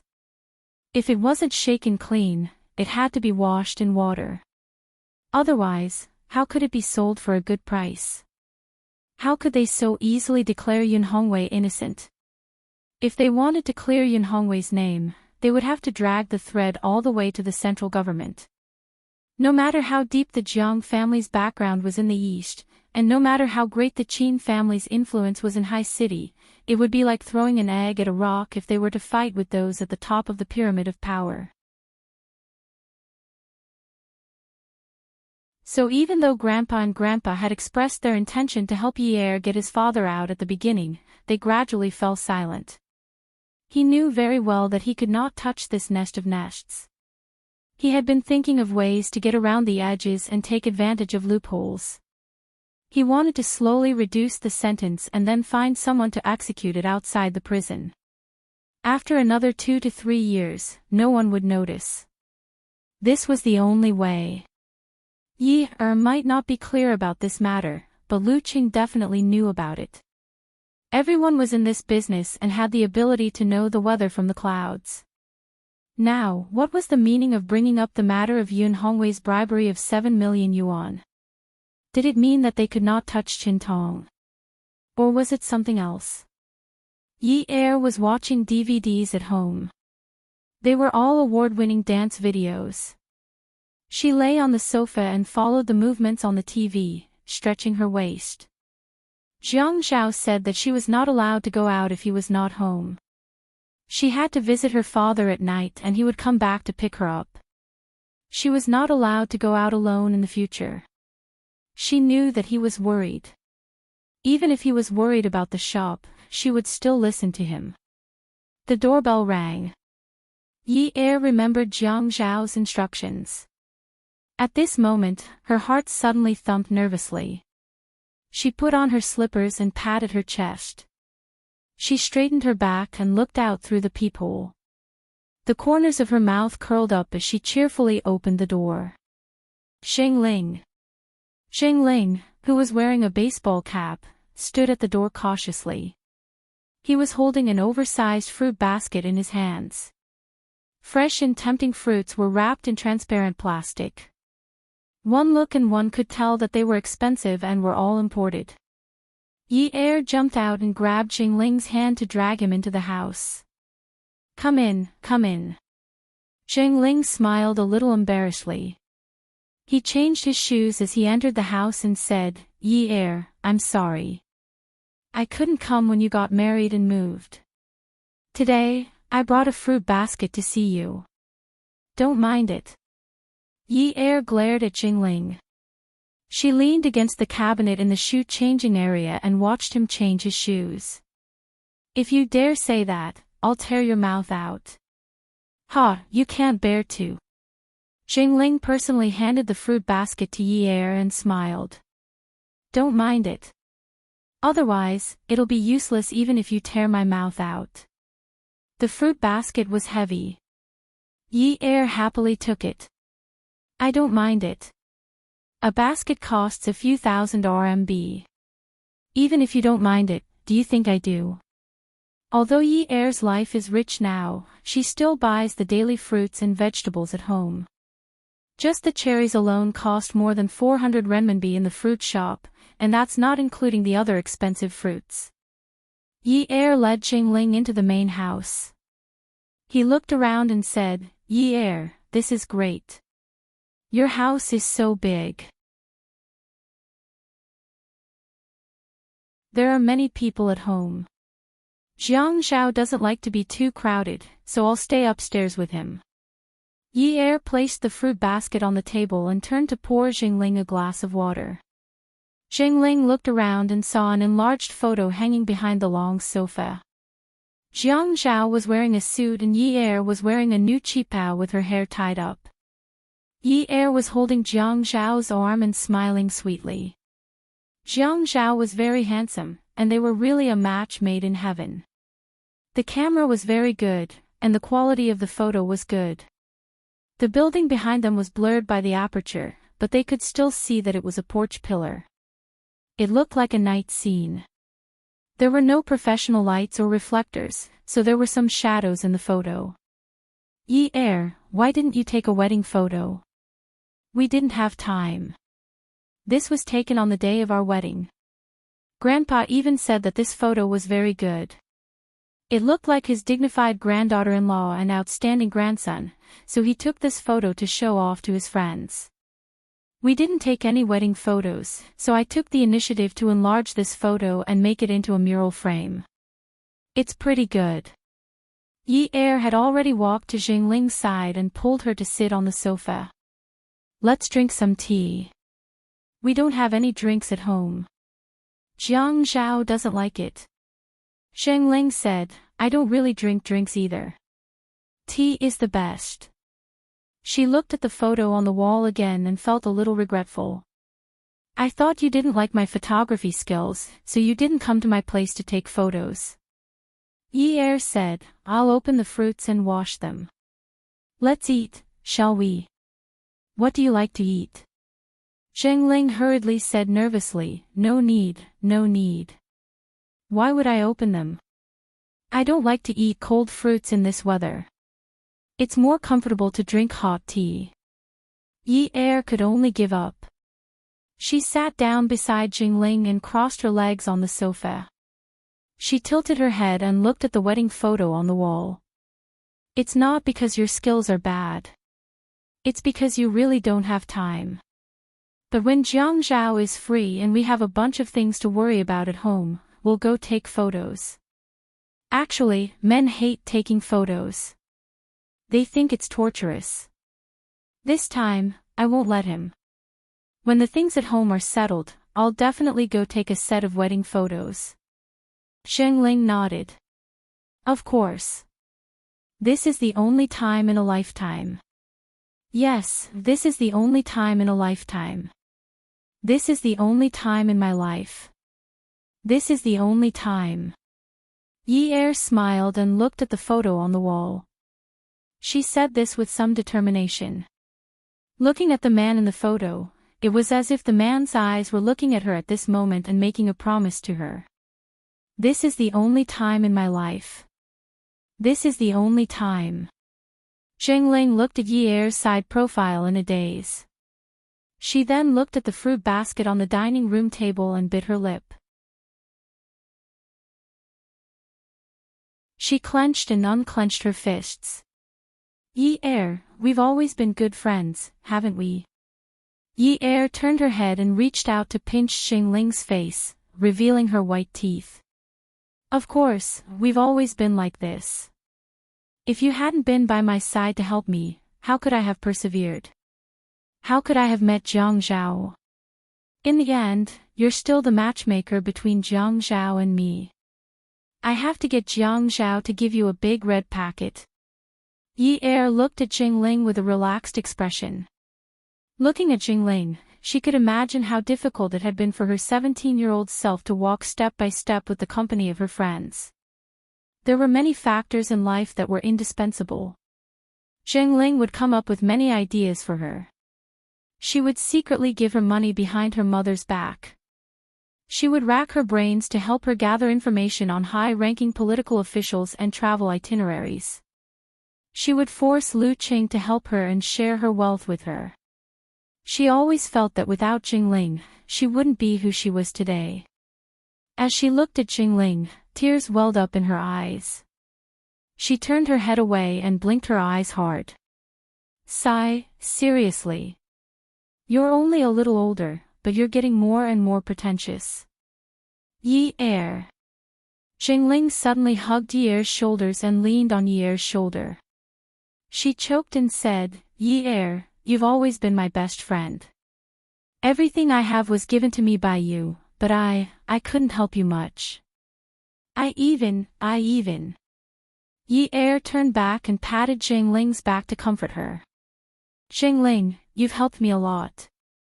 Don't say that. If you say that again, I'll get angry. The two of them chatted. Yi wanted Jingling to stay for lunch, but Jingling said that she was very busy at the shop. She said that Jiang Zhao would get off work another night and everyone would have lunch together. Yi didn't want to delay Jingling's business, so she sent her all the way to the car park and watched Jingling drive off before going home. Jingling's car drove out of 9th Mansion. She parked the car by the roadside and called Lu Qing. Her face was wet with tears as she leaned on the steering wheel and cried, Lu Qing, I can't forgive myself for the rest of my life.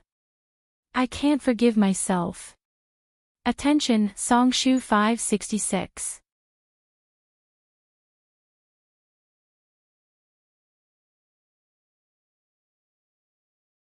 Chapter 670. Lu Cheng's voice was a little low. This is the only way. Since you've made your choice, you can't back down. Don't call me during work hours to talk about this. I'm hanging up. After hanging up the phone, Jingling leaned against the steering wheel and sobbed. She would never forget that everything she had today was because of Yi Er. The daughter of a wealthy family looked down on people of her background, and it was even more impossible for her to be friends. However, Yi Er would not. Even if Yi Er was sympathetic, she still remembered what she had said to her mother. A drop of water should be repaid with a spring of water. But now, she was repaying kindness with evil. Yi Er called Jiang Zhao. "Oh Zhao, I'm very happy today." "Oh. Tell me about it." Jiang Zhao was busy reading the policy documents issued by the higher-ups. When he heard Yi Er's happy voice, he could not help but smile.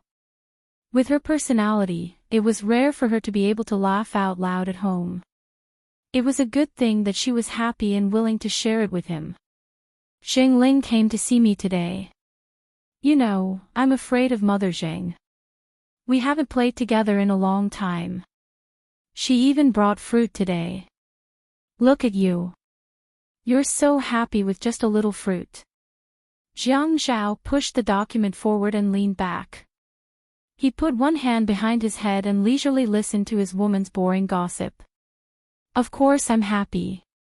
Zhengling is very good to me." "Oh right, Ah Zhao, if it wasn't for Zhengling, I wouldn't have had the chance to meet you. Don't you think she's our matchmaker? Next time, you have to give her a big red packet." "Okay. Okay." Yi Er kept asking, "Is it okay?" She was a little unreasonable and willful, but her tone was full of sweetness. Jiang Zhao liked it very much. He liked Yi Er's happiness about their meeting. "Okay, I'll do as you say. I'll give you as much as you want." "Ha, it's your good intentions. It won't be good if I say it out loud. Seriously, if I only give you 800 yuan, will you think I'm not grateful enough?"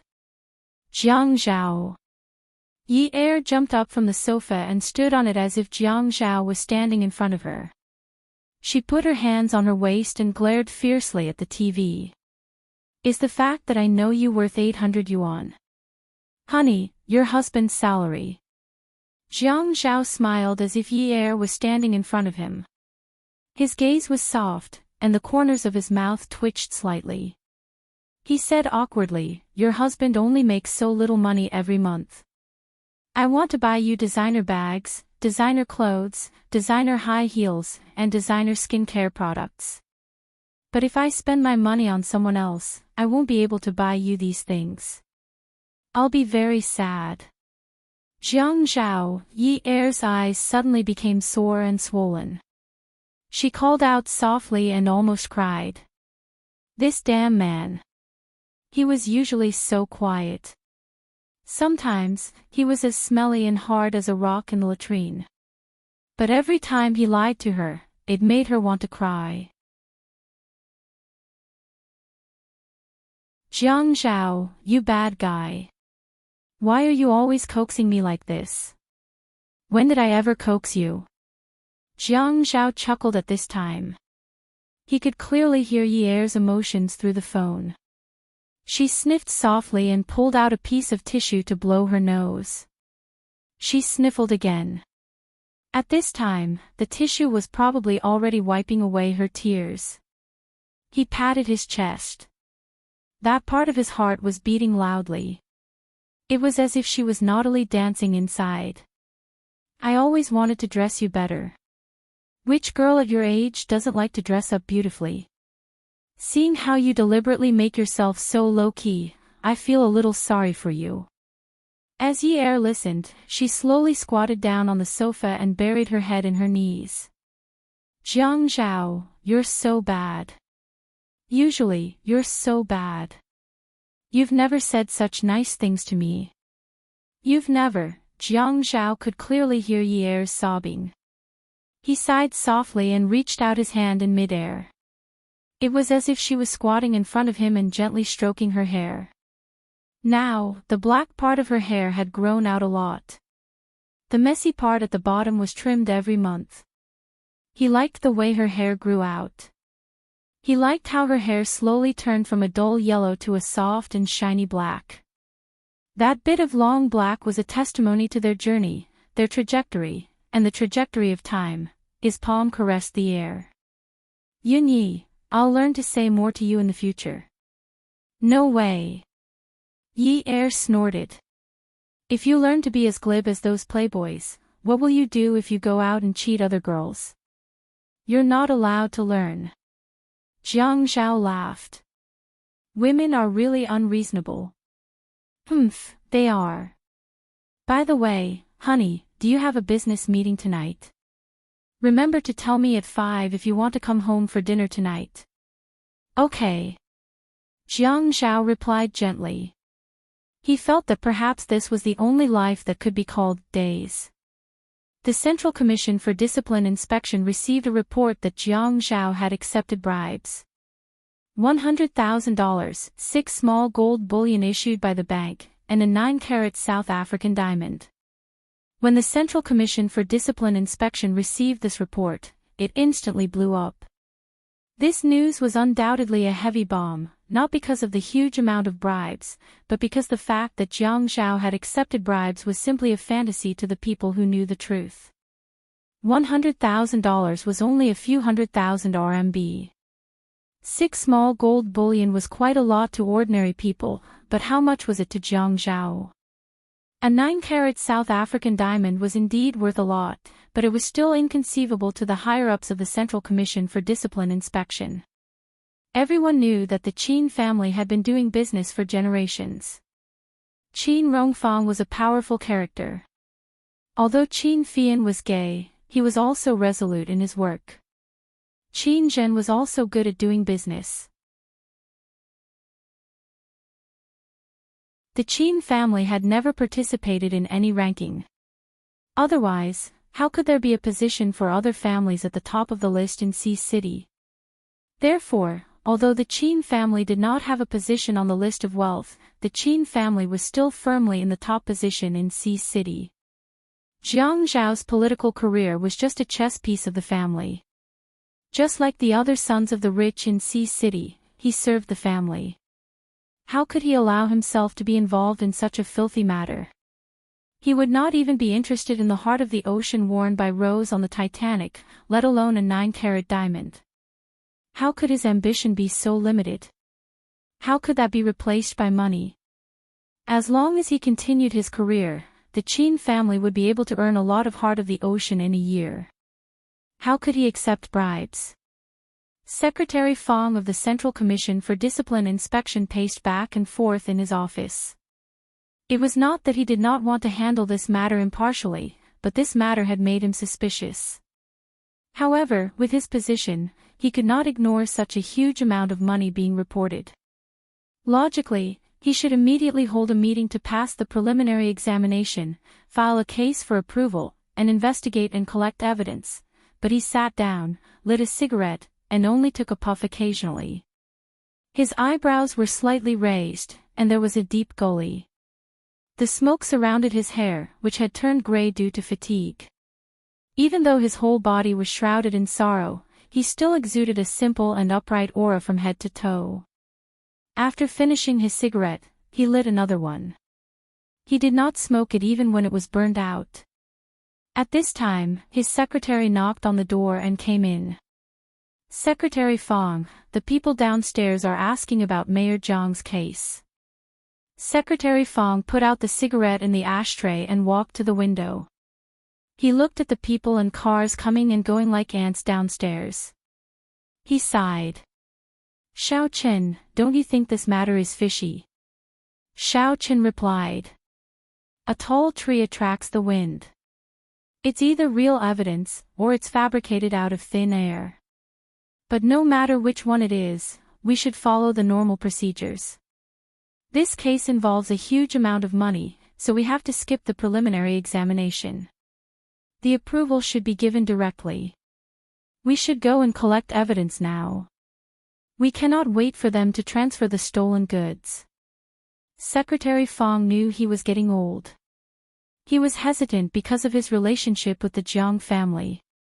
He did not want to believe that the grandson of the old general, whom he respected, would accept bribes. He was stalling for time. He did not want to believe that this was the truth, but he was also worried that this was the truth. If this was the truth, it would be like a knife cutting off the respect he had for his family for decades. Secretary Fong's integrity made him feel bitter. In the end, he agreed with Xiao Qin and followed the normal procedures. Yi Er was watching TV at home. After a while, she felt bored.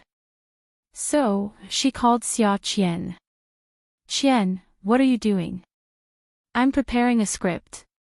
"Oh, you're busy." Xia Qian said proudly. "Of course.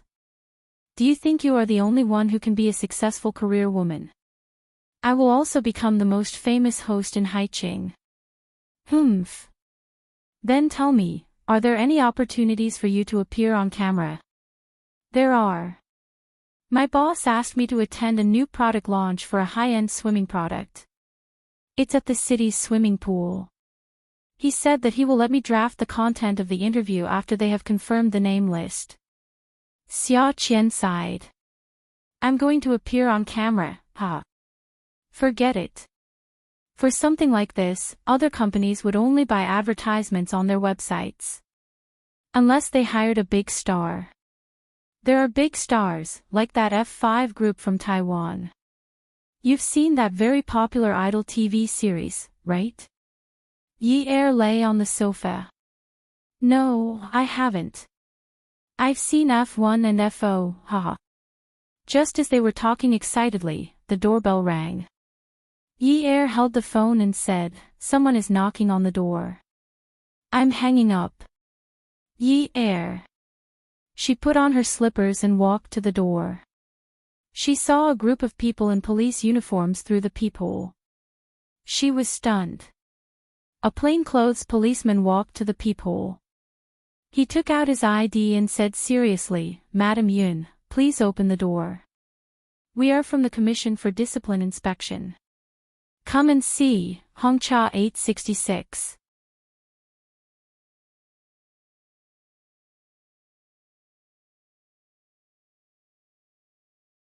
Chapter 671. Yi Er couldn't help but shiver when she heard the words, Commission for Discipline Inspection. It was as if a gust of cold air was flowing up from the bottom of her feet, and her four limbs were about to be frozen stiff. The person holding the doorknob was trembling badly. Commission for Discipline Inspection. No political family would wish for the Commission for Discipline Inspection to visit them. It would be best if they did not see these people for the rest of their lives. Whenever the Commission for Discipline Inspection appeared, there was only one reason. The person in the family who had taken the path of politics had caused some unclean things. Jiang Zhao had reminded her again and again not to accept gifts from others. Therefore, she had taken apart the expensive gift cards for the dance studio. She was afraid that people would use them to talk about her in the future, saying that she had accepted bribes in disguise. During the wedding, Jiang Zhao did not invite many people. Actually, many government officials will hold their birthday banquets in a low-key manner. Even if they do not invite, there will still be a lot of people who will send gifts. Some people are careful, and some people want to use this opportunity to make money. Jiang Zhao had never been involved in these things. Firstly, Yi Er knew Jiang Zhao was rich and did not care about these things. If there were people like Jiang Zhao in this industry, there would be less corruption and bribery. But Jiang Zhao said it was impossible. That way, the government will become a shopping mall, and everyone will help their family to manage their businesses. Secondly, she knew that Jiang Zhao had the Qin family and the Jiang family behind him. He had to be strict and keep himself clean. He couldn't get involved in those dirty things. Otherwise, everything in the family would be affected. Jiang Zhao had repeatedly emphasized that a clan was different from an ordinary family. Everyone in a large clan was closely related to each other. Only by being more united than those in a small clan would the clan become more and more prosperous. Otherwise, everyone would scheme for their own things and be unfaithful for decades. Some would fail, and some would scatter. Although Jiang Zhao was the mayor on the surface, but his family owns a lot of shares, and he has his own company. His profits are not worse than Qin Fian, who is a businessman. He also has a higher social status than others. But how can Jiang Zhao offend people from the Commission for Discipline Inspection? Yi Er was still holding the doorknob, and she was still shivering. The doorbell rang again, and she opened the door. Hello. Even when the door was closed, no matter how nervous and afraid Yi Er was, the moment the door was opened, her bearing and poise were like that of Mrs. Jiang, who could stand beside Jiang Zhao. At this moment, she smiled modestly and politely. How can I help you? The man in the lead said. Ms. Yun, please cooperate with our investigation. Yi Er's hands, which were folded in front of her abdomen, quickly clenched and loosened. She said in a neither servile nor overbearing tone, Please call me Mrs. Jiang. I'm sorry, Mrs. Jiang. The man apologized. After some negotiation, Yi Er led him into the house. The fruit basket on the table was picked up by a police officer. Comrade Zhang, this should be the Lan Zi mentioned in the report. Was it sent by a woman? Yes, she is my friend. Yi Er nodded. But her sixth sense told her that the situation was bad. If there was a problem with the fruit basket, then it was not only the fruit basket that was in trouble. Zheng Ling was in trouble too. Zheng Ling. Yi shook her head and forcefully shook it twice. The man with the surname Zhang said to Yi Er, Do you mind opening it? I don't mind. Yi Er knew that it was impossible to argue with them at this moment. She could only cooperate. Jie didn't mind. These people had their so-called needs, and they had to be opened up. If she didn't cooperate, it wouldn't be disadvantageous to her. The transparent film on the fruit basket was opened, and the cherries were moved away. The other fruits were slowly taken apart like a wall. The golden rectangular bricks were taken out one by the workers in gloves and put into a transparent plastic bag. Then, they sealed it, wrote a label, and stuck it on the bag. Someone asked, Is it 6 pieces? Yes, 6 pieces. Yi Er felt her ears buzzing. She felt like she was going deaf, but she still heard someone ask, Is the US $100,000 in cash? Yes, just right. We need to verify the authenticity of this 9-carat South African diamond. Send it back to the office. Pack it up first. At first, her ears were still a mess of screams. But when she heard the words, 9-carat South African diamond, Yi Er could not take it anymore and fell back. Someone supported Yi Er and asked, Mrs. Jiang, are you okay? Mrs. Jiang, you still have to come with us. Please cooperate. Yi Er kept asking in her heart, why? Why? Zheng Ling had been friends with her for so many years. Why did he want to hurt her like this? Why did he want to hurt Jiang Zhao like this? $100,000, 6 gold bricks, 9 carats. What did he want to do to Jiang Zhao? I want to call my husband. Yi Er told herself that she must not cry. Although her heart ached so much that she wanted to cry, she could not. The staff helped Yi Er sit on the sofa and said apologetically, Mrs. Jiang, I'm sorry. The party has already investigated Comrade Jiang Zhao. You can't talk to him. We just spoke a few hours ago. Yi Er could not believe it. How long had it been? Mayor Jiang had become Comrade Jiang Zhao. She could not get used to the drastic changes in the past few hours.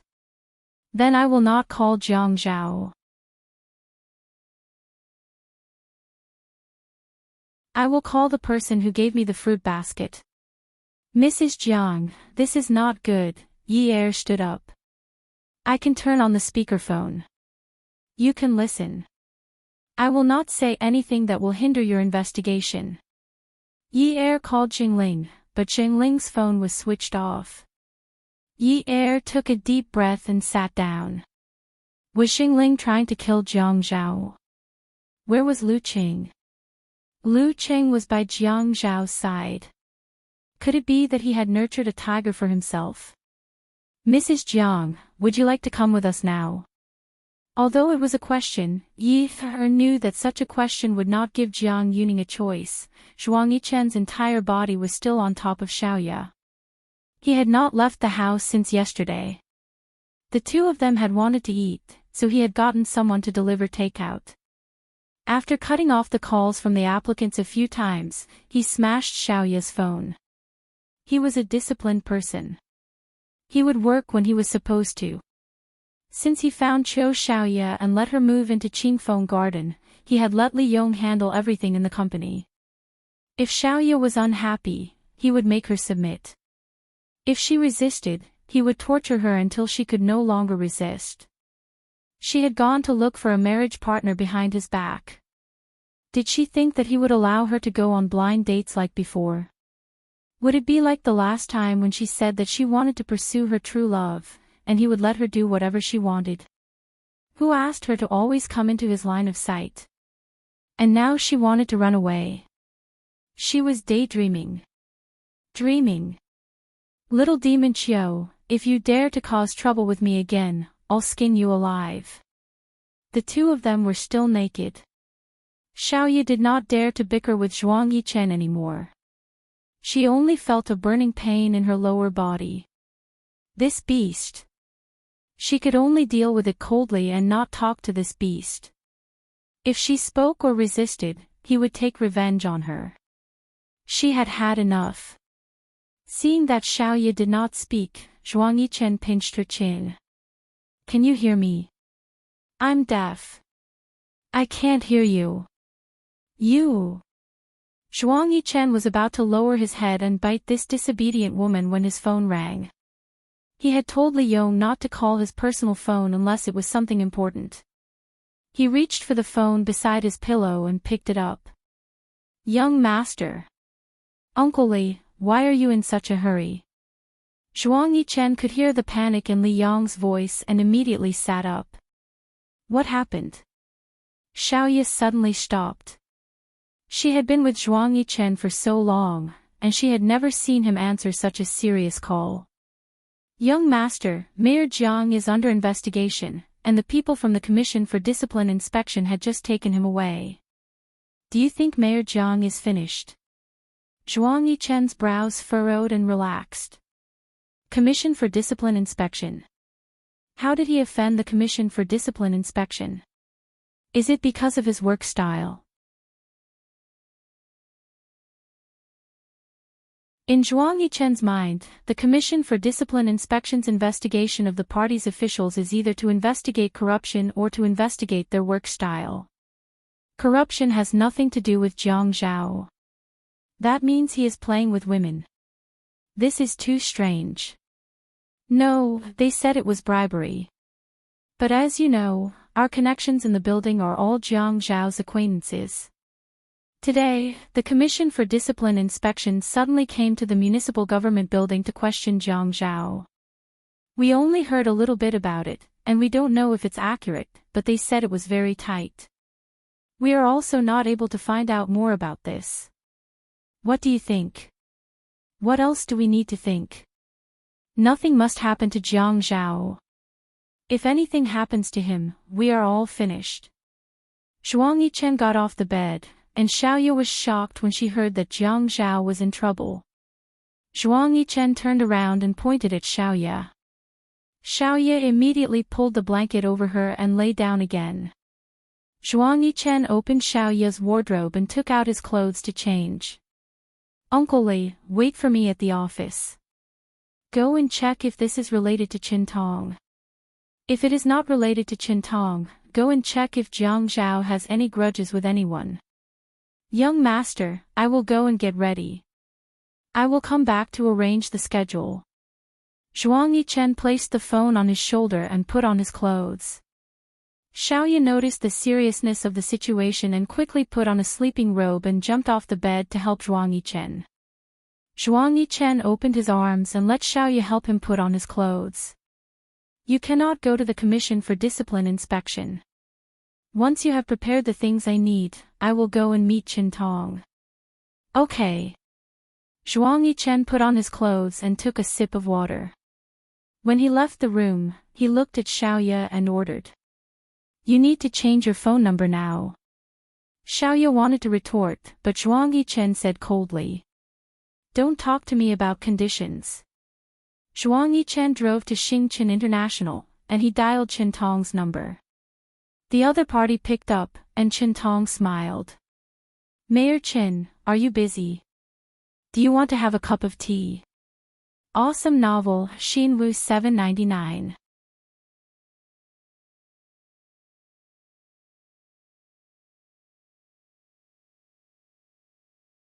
Chapter 672. It's not convenient for me right now. I'll contact you another day, Qintong said faintly and hung up Zhuang Yichen's call. The beeping sound from the phone made Zhuang Yichen grit his teeth and curse in a low voice. Zhuang Yichen didn't understand why Qintong would choose to draw a line with him at this time. Logically speaking, Qintong shouldn't have known that he was in contact with Jiang Zhao. Could it be that there was a mistake somewhere? When Jiang Zhao was being investigated by the Commission for Discipline Inspection, his calmness was beyond the expectations of the investigators. When investigating corruption cases, psychological observers would often accompany them. However, these professionals could not detect Jiang Zhao's abnormal expression. They had been answering him fluently without hiding anything. Their attitude was calm and collected, and they could not help but feel a little overwhelmed by the people who were inquiring. Comrade Jiang Zhao, regarding the fruits sent by your guests, we found $100,000, 6 small bank-issued gold bullion, and a 9-carat South African diamond. How do you explain this? My wife's classmate came to visit and brought a basket of fruits. As for the contents of the basket, other than the fruits, my wife and I don't know. So, when Yunyi received the fruits, she notified you immediately. Immediately? Ha! Jiang Zhao laughed. Every word was full of mystery. If he admitted that he was the first to receive the fruits, then he and Yi Er had talked about it in private. With his tacit approval, Yi Er accepted the basket of fruits with astronomical prices. It was after her classmate left. Are you sure? Yes. Jiang Zhao tried his best to avoid his interaction and involvement in this matter. He also concluded that Yi Er called him when there was no one at home. Otherwise, she wouldn't have used such a tone and method to talk to him. In front of outsiders, even if she had to pretend, she would pretend to be very dignified.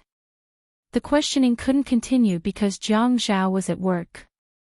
If his wife received a basket of fruits at home, he could just say that he didn't know about it and bring it over. Even though the questioning couldn't continue, the questioning continued. Jiang Zhao responded casually. After Yi Er was questioned and investigated, he went home, but Jiang Zhao was not at home. In the living room were Qin Rongfang, Old Master Jiang, Jiang Liqing, Qin Zhen, and Qin Fian. The Qin residents had a spare key to the 9th mansion because Qin Ji Ai's mother would send some soup over when she was cooking it. Sometimes, when there was no one at home, she would put it in the fridge. Old Master Jiang rushed over from Jiang district. Yi Er suddenly felt so guilty that he felt ashamed. After a day of stressful interrogations, Yi Er was exhausted and requested not to have any contact with outsiders. She turned off her phone and forgot to turn it on the way back. The Commission for Discipline Inspection was very strict in investigating corruption, so it was not convenient for Old Master Jiang to call the secretary of the Commission for Discipline Inspection in person. He knew very well how upright the person who used to be his subordinate was. The answer might not be clear, and it might even make things difficult for him, but he still got to know the general situation through his connections. Yi Er drooped his head, and there was no light in his eyes. He stood in the corner outside the large sofa area. Grandpa, Grandpa, Dad, Mom, he called them one by one and bowed to the elders. Qin Rongfang and Old Master Jiang sat on the main sofa, while Jiang Liqing and Qin Zhen sat opposite each other on the single sofa. Qin Fian was casually walking around the room. Qin Rongfang glanced at Yi Er, took a deep breath, and closed his eyes. Do you know your mistake? It was the dignity of the head of the family that no one could invade. The words, "Do you know your mistake?" were like a heavy torture weapon that suddenly trapped Yi Er. This sentence was neither light nor heavy, and there was a gap between each word. The tone was raised, but at the end of the sentence, there was a hint of anger in it. Yi Er raised her head and looked at Qin Rongfang, who had his eyes closed. He had silver hair and white eyebrows, and he looked like an immortal. He was wearing a Chinese-style button-up shirt, and his hands were supporting his legs. He looked calm and composed, but his hands were rubbing his legs heavily, as if he was venting the lingering anger in his heart. She glanced at Old Master Jiang, but he was looking at her with a pair of sharp eyes. She saw in his eyes, he was disappointed that she did not live up to his expectations. Yi Er bit her lip. Thinking about Jiang Zhao's situation, she almost cried out softly, but she held it back and said softly, "I was wrong." Qin Rongfang suddenly opened his eyes, and his voice rose. Every word was like a hammer landing on the ground. There are rules in the family. Has Jiang Zhao ever mentioned to you that you can't accept gifts from others? Yi Er's heart palpitated. She could only look at Qin Rongfang and nod timidly. He did say that. He had said it more than once, but she had never thought that Jingling would harm her. It was just a basket of fruits. She knew that it was ridiculous to find such an excuse for herself. A mistake was a mistake, but when she saw the determination in her grandfather's eyes, she started to feel afraid. She felt as if the mountain in her heart was being pushed by a huge force, and it kept shaking, as if a landslide was coming. Qin Rongfang said seriously, "Has he ever hinted to you that you can accept gifts from others?" Yi Er trembled as she took a deep breath. No. When Zhuang Yichen got married, there had been a gift, but Jiang Zhao had said that in the future, when Zhuang Yichen got married, there would be a gift in return. That was the reciprocal gift between friends. Yun. Yi. Er. Qin Rongfang shouted out Yi Er's name. You are not fit to stand beside Jiang Zhao. Yi Er finally knew what was the force that was crushing her heart. She suddenly felt as if she had been struck by lightning, and she knelt down. Grandfather. Qin Rongfang said. Get up. Grandfather, I'm sorry. I was wrong. Yi Er repeatedly cried out in fear that she was wrong. Qin Rongfang had been speaking sternly. Do you know why I didn't ask you to kneel down when I told you there are rules in our family? In our Jiang family and Qin family, if you make a mistake, don't talk about Jiang Zhao being the mayor. Even if he is the chairman, he still has to kneel down. But I am not asking you to kneel down because you are not worthy. You are the wife of a governor, and your actions can affect your husband's future. But you don't know how to control yourself. If Jiang Zhao is an ordinary governor, it's fine. But he is not. He is from the Jiang and Qin families. Do you understand? Senior Master Jiang did not say anything, indicating that he agreed with Qin Rongfang. Qin Zhen and Jiang Liqing had the same opinion. Yi Er cried silently this time. She bent her knees and moved to Qin Rongfang's side. She reached out and shook his leg. Grandfather, I'm sorry. I can do anything you ask me to do, but I don't want to get a divorce. I don't want. Qin Rongfang ignored her. Yi Er turned around and pulled Senior Master Jiang's arm. Grandfather, grandfather, I am part of this family. You can punish me however you want. Qin Jin said calmly. Yi Er. Yi Er immediately turned to look at her mother-in-law and said, if you were the only one who accepted this basket of fruits, it would at most be a gift. But if you're his wife, he won't be able to extricate himself from it. Mom, do you want me to take responsibility for this matter? As long as you dissolve your marriage, you don't have to take responsibility for this matter. It can be resolved. I can help you get a divorce certificate immediately. If you are a divorced couple, then this is your personal action. Yi Er wiped the tears from her face. Mom, I'm innocent. I didn't know that there was such a thing in the basket. Can we still get married in the future? Yi Er agreed with this plan. Qin Jin only said, it's hard to say. Yi Er crawled to Qin Jin's feet. She looked at her and wiped the tears from her face. Can't we be together in the future? Can't we be together after this storm passes? Qin Jin sighed softly. Yi Er, before you came in, I already told you that it's not easy to be Jiang Zhao's wife. What did you promise me? Yi Er knelt on the floor and looked at the expressions on everyone's faces. She knew that the most precious thing in the world was family. If her daughter-in-law and son fell into the water, who would her mother-in-law save first? This was a question that only an idiot would ask. Hence, she could understand their anger. Even Qin Fian, who usually joked with her, chose to remain silent. They were already considered to be very well-mannered. Otherwise, they would definitely give her a tight slap. But their words were worse than a few slaps. Is there no other way? Do you have one? Qin Jin asked calmly. Yi Er drove the car and sped along the road. She had already found 3 places, the photography studio, Xingling's old house, and the new house that he was living in now. There was no one there. Finally, she drove the car to Lu Cheng's apartment. When she rang the doorbell, she said, "Get the gas."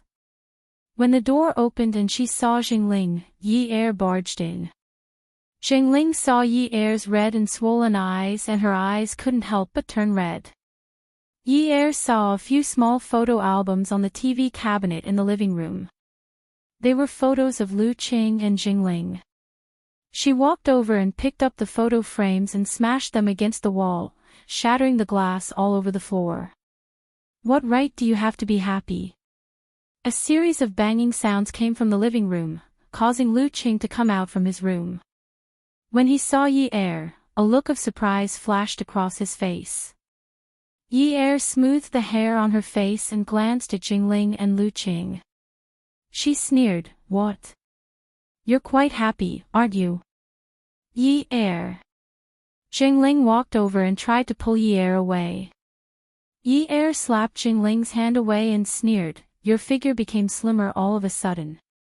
Now that I think about it, I didn't even notice that you were wearing a baseball cap back then. Were you afraid that the surveillance footage would deny that it was you?" "Xingling, I didn't expect you to scheme against me. What do you want me to do?"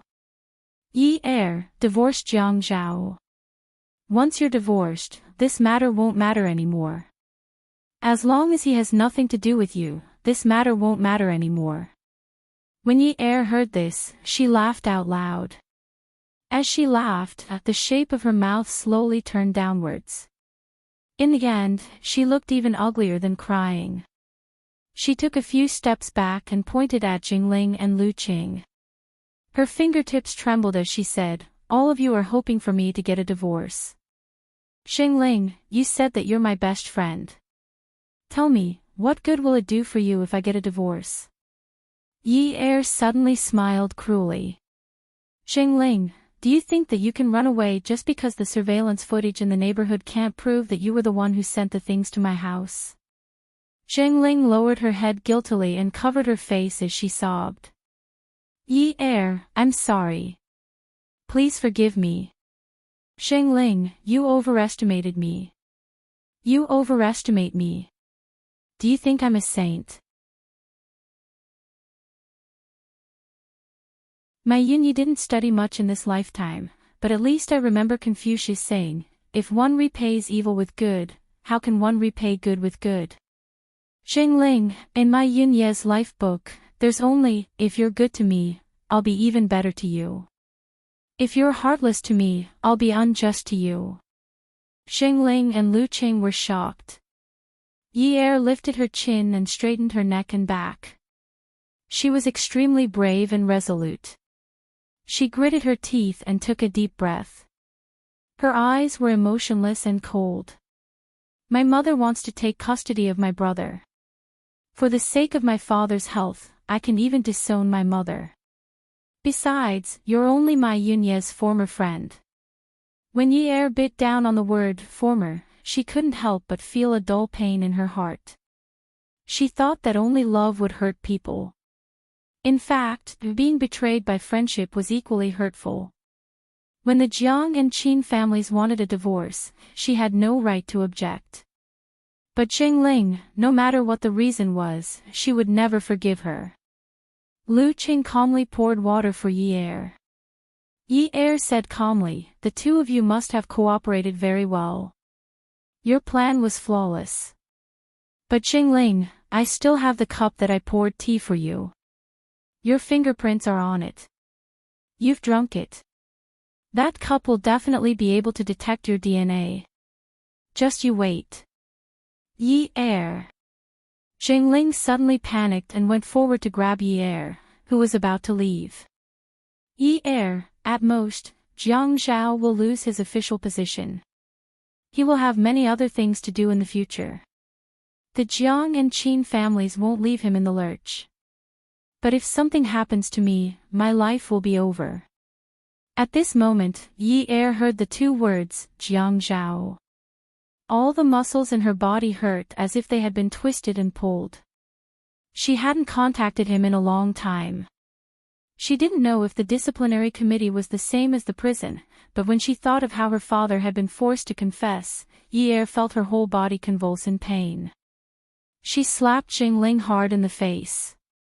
His lonely and brave neck and back trembled like a mountain rock that was about to fall. Lose his official position. If the $100,000, 6 gold bricks, and that 9-carat diamond are determined to be bribes, do you know how severe the punishment will be? That's bribery. It's a crime. Yi Er grabbed Xingling's shoulder and squeezed it hard. She shook it forcefully. She bared her bloodshot eyes and screamed hoarsely, it's a crime. His whole life is ruined. You said your whole life is ruined. Do you care so much about your whole life? Is your whole life so important? Does that mean my feelings are not important? Is Jiang Zhao's life not important? Lu Qing passed the cup to Yi Er. Yi Er let go of Xingling and raised her hand to knock the cup over. She said arrogantly, if you all want to poison me, I will not drink it. But if you all poison me, Zhuhao's comrades will take you to prison with guns. Yi Er had suddenly thought of bringing up Zhuhao. She saw that Lu Qing was too calm, and such a calm man gave her a bad feeling. She suddenly realized that she had revealed too much information when she ran over. If it wasn't for the support of a calm person like Lu Qing, Xingling wouldn't have been able to harm her. She had to be careful of her own safety. As long as Xingling and Lu Qing were together, this matter would not be simple. She did not believe that Lu Qing wanted to pull Jiang Zhao down and make him the deputy mayor. This kind of thing had never happened before. Either Xingling or Lu Qing had someone backing him up. It was not that she did not want to take all the responsibility. For Jiang Zhao, she was willing to do anything. But if she did not find out who was behind this, she would not be satisfied even if she died. Awesome novel, Xinwu 799.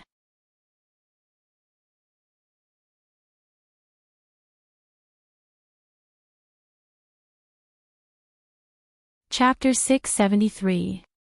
Xingling's feelings for Yi had always been very deep, and she trusted her a lot. She trusted the friendship between the two, but she never expected to say such heartless words. She thought that Yi would remember the past, and even if she felt wronged, she would never sell her out. Just like in the past, Yi did not allow her to interfere with Yun Hongwei's matters because she was afraid that she would be hurt or threatened. She did not want the studio's shares because she was afraid that her mother would not get along well with her. Yi was always considerate of her. But her words just now were so harsh, so ruthless, so heartless. She said, "If you are heartless, I will be unjust." Zheng Ling looked at Lu Qing for help. Lu Qing looked at Yi and said, "Yi, regarding boss, there's no need to jump to conclusions. Calm down, there will be a way." Yi only realized at this moment from Lu Cheng's tone that there was a type of person in this world who could distinguish everything clearly. What was love? Zheng Ling had someone to entrust her life to. And she still did not know what was going on with the person she had entrusted her life to. Yi chuckled and said, "Lu Qing, God is watching what you do." What's that line from the movies? If you take big steps, you'll pull your balls. If you want to make a name for yourself, think about who you are messing with. Lu Cheng's expression darkened. Zheng Ling hurriedly explained, "Yi, you've misunderstood Lu Qing. You've misunderstood. Then why? Because of you. Don't tell me you're burping just because I can have a peaceful meal now." Yi's words were vicious. She knew that Zheng Ling had once wished for her happiness. But other than this, she could not think of any other reason. Yi looked at Zheng Ling's pale face and laughed contemptuously. "I'm just curious. With your studio's income and Lu Cheng's salary, I can understand the $100,000 and 6 gold bricks. But I can't even imagine the 9-carat diamond. Did the two of you rob a jewelry auction house?" Lu Qing suddenly realized that the topic wasn't right. Seeing that Zheng Ling was about to explain, he immediately stopped her. Yi wanted to find out something in Liu Qing's residence, but the lights in her and Jiang Zhao's room in mansion number 9 were always on. The people in the room were still there. Qin Fian took the coffee beans to the coffee machine. He had nothing to do, so he started to brew coffee. As he ground the beans, he smelled the aroma of the coffee. He thought to himself, "I don't drink coffee, and the coffee machine doesn't look like it hasn't been used before. Is it for my sister-in-law?" Qin Rongfang, Old Master Jiang, Qin Zhen, and Jiang Liqing had already pulled out a square table and started to play with double buttons in the hall. Qin Rongfang and Old Master Jiang were on opposite sides, while Qin Zhen and Jiang Liqing were on opposite sides. Qin Fian took a look, and the two old men insisted on standing opposite sides, saying that they were not inferior to the young people. Qin Rongfang looked at the 3 twos that Jiang Liqing threw down. Jiang Liqing didn't have many cards in his hand. Qin Rongfang looked at Old Master Jiang. "Old Jiang, what do you think your son is doing? You played 3 aces, and he can play 3 small twos to suppress you. What does that mean?" Jiang Liqing didn't say anything and let the 2 old men talk. Old Master Jiang laughed. "Up until now, the bombs have almost been defused. He's playing like this because he's in a hurry. Otherwise, he's trying to test whether the big and small ghosts are in your hands. There's another possibility. His next hand will be a card that can be dragged to the end. He wants to get rid of it." Qin Rongfang snorted. He had the appearance of a snow-haired and white-browed immortal, but when he smiled, he looked at Jiang Liqing with a scheming look. "Tell me, if the big and small ghosts are not in my hands, but in Qin Zhen's hands, wouldn't it be a waste of your cards? Moreover, what if the 2 pairs of big and small ghosts are in my hands, or 1 pair is in my hands and the other pair is in old Jiang's hands? What will you do?" Jiang Liqing deliberately raised his eyebrows and smiled. "What are you afraid of?" I don't believe that Qin Zhen doesn't have a big card in her hands. Qin Zhen said to Jiang Liqin, playing cards is like playing chess. Look at you leaving in such a hurry. You don't even know how you're going to die.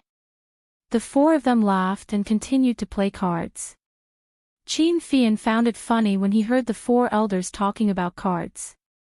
They had forced their granddaughter-in-law to go out and think of a way. A few powerful old men were sitting here calmly playing cards. If his brother came back and found out, he would definitely make a fuss with them.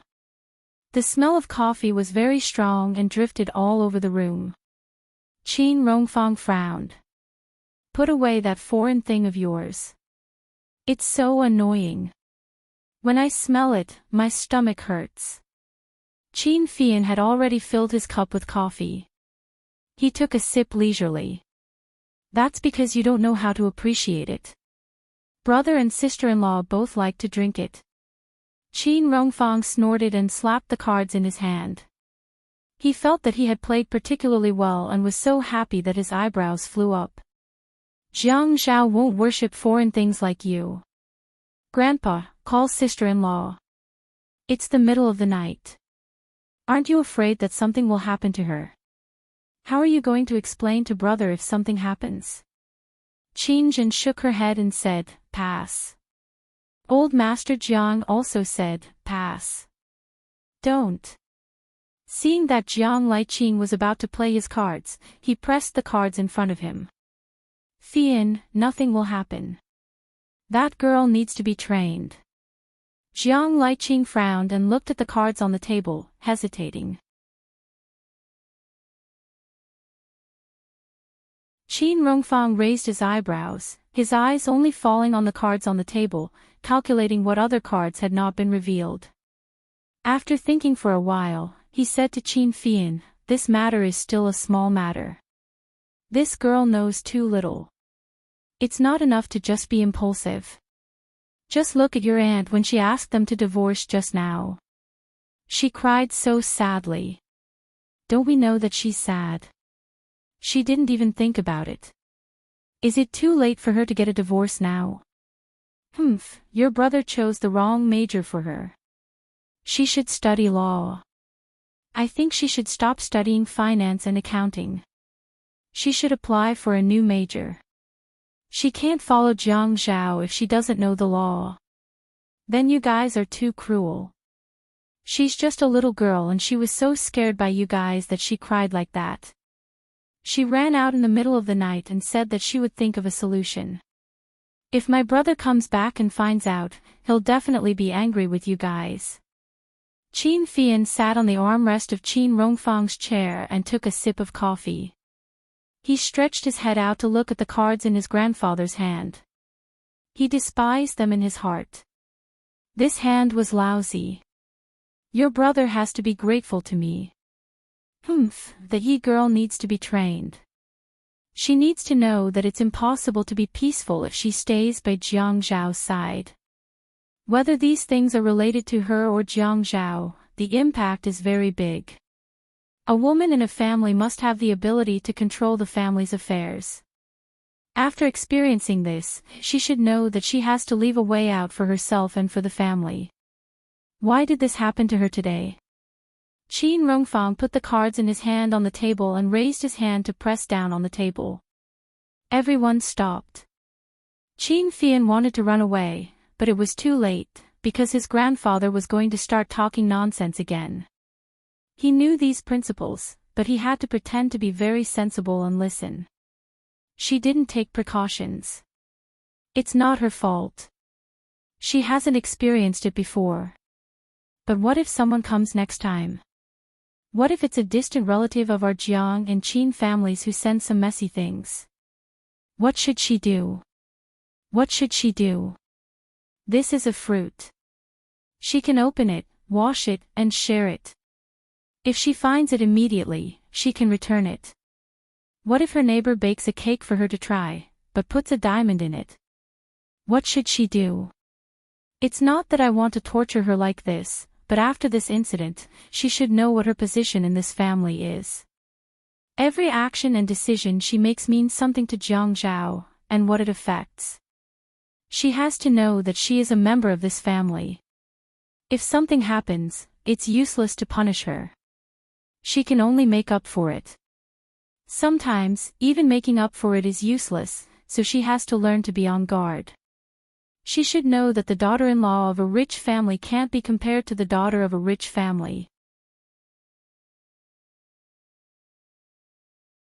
The daughter of a rich family can cause trouble and wait for others to clean up her mess, but the daughter-in-law of a rich family should be someone who can clean up the mess for others, because she has to take care of their family in the future. Qin Fian thought to himself, "Oh, he's finally finished." Qin Rongfang grabbed Qin Fian, who wanted to escape.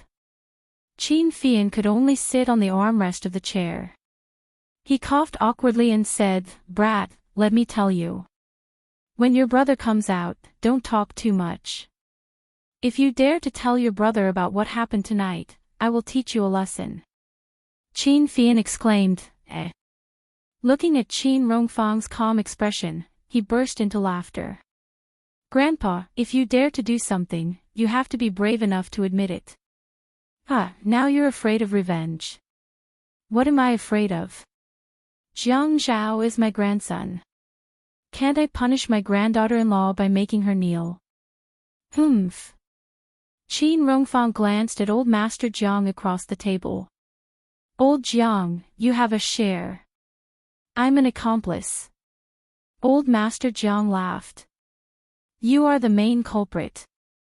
Just now, you were the one who said that the girl was scared to tears by you. I basically didn't say anything." Qin Rongfang glared at old Master Jiang. "Old fart, you're too cunning." Qin Fian looked speechlessly at Jiang Liqing and Qin Zhen, who were seriously studying the cards in their hands. He sighed. "Are you really not afraid that something will happen to my brother?" Old Master Jiang shook his head and said, "What are you afraid of? Do they dare to starve him? Torture him?" This matter was clearly a setup. Now, this matter was just like your uncle-in-law's hand just now.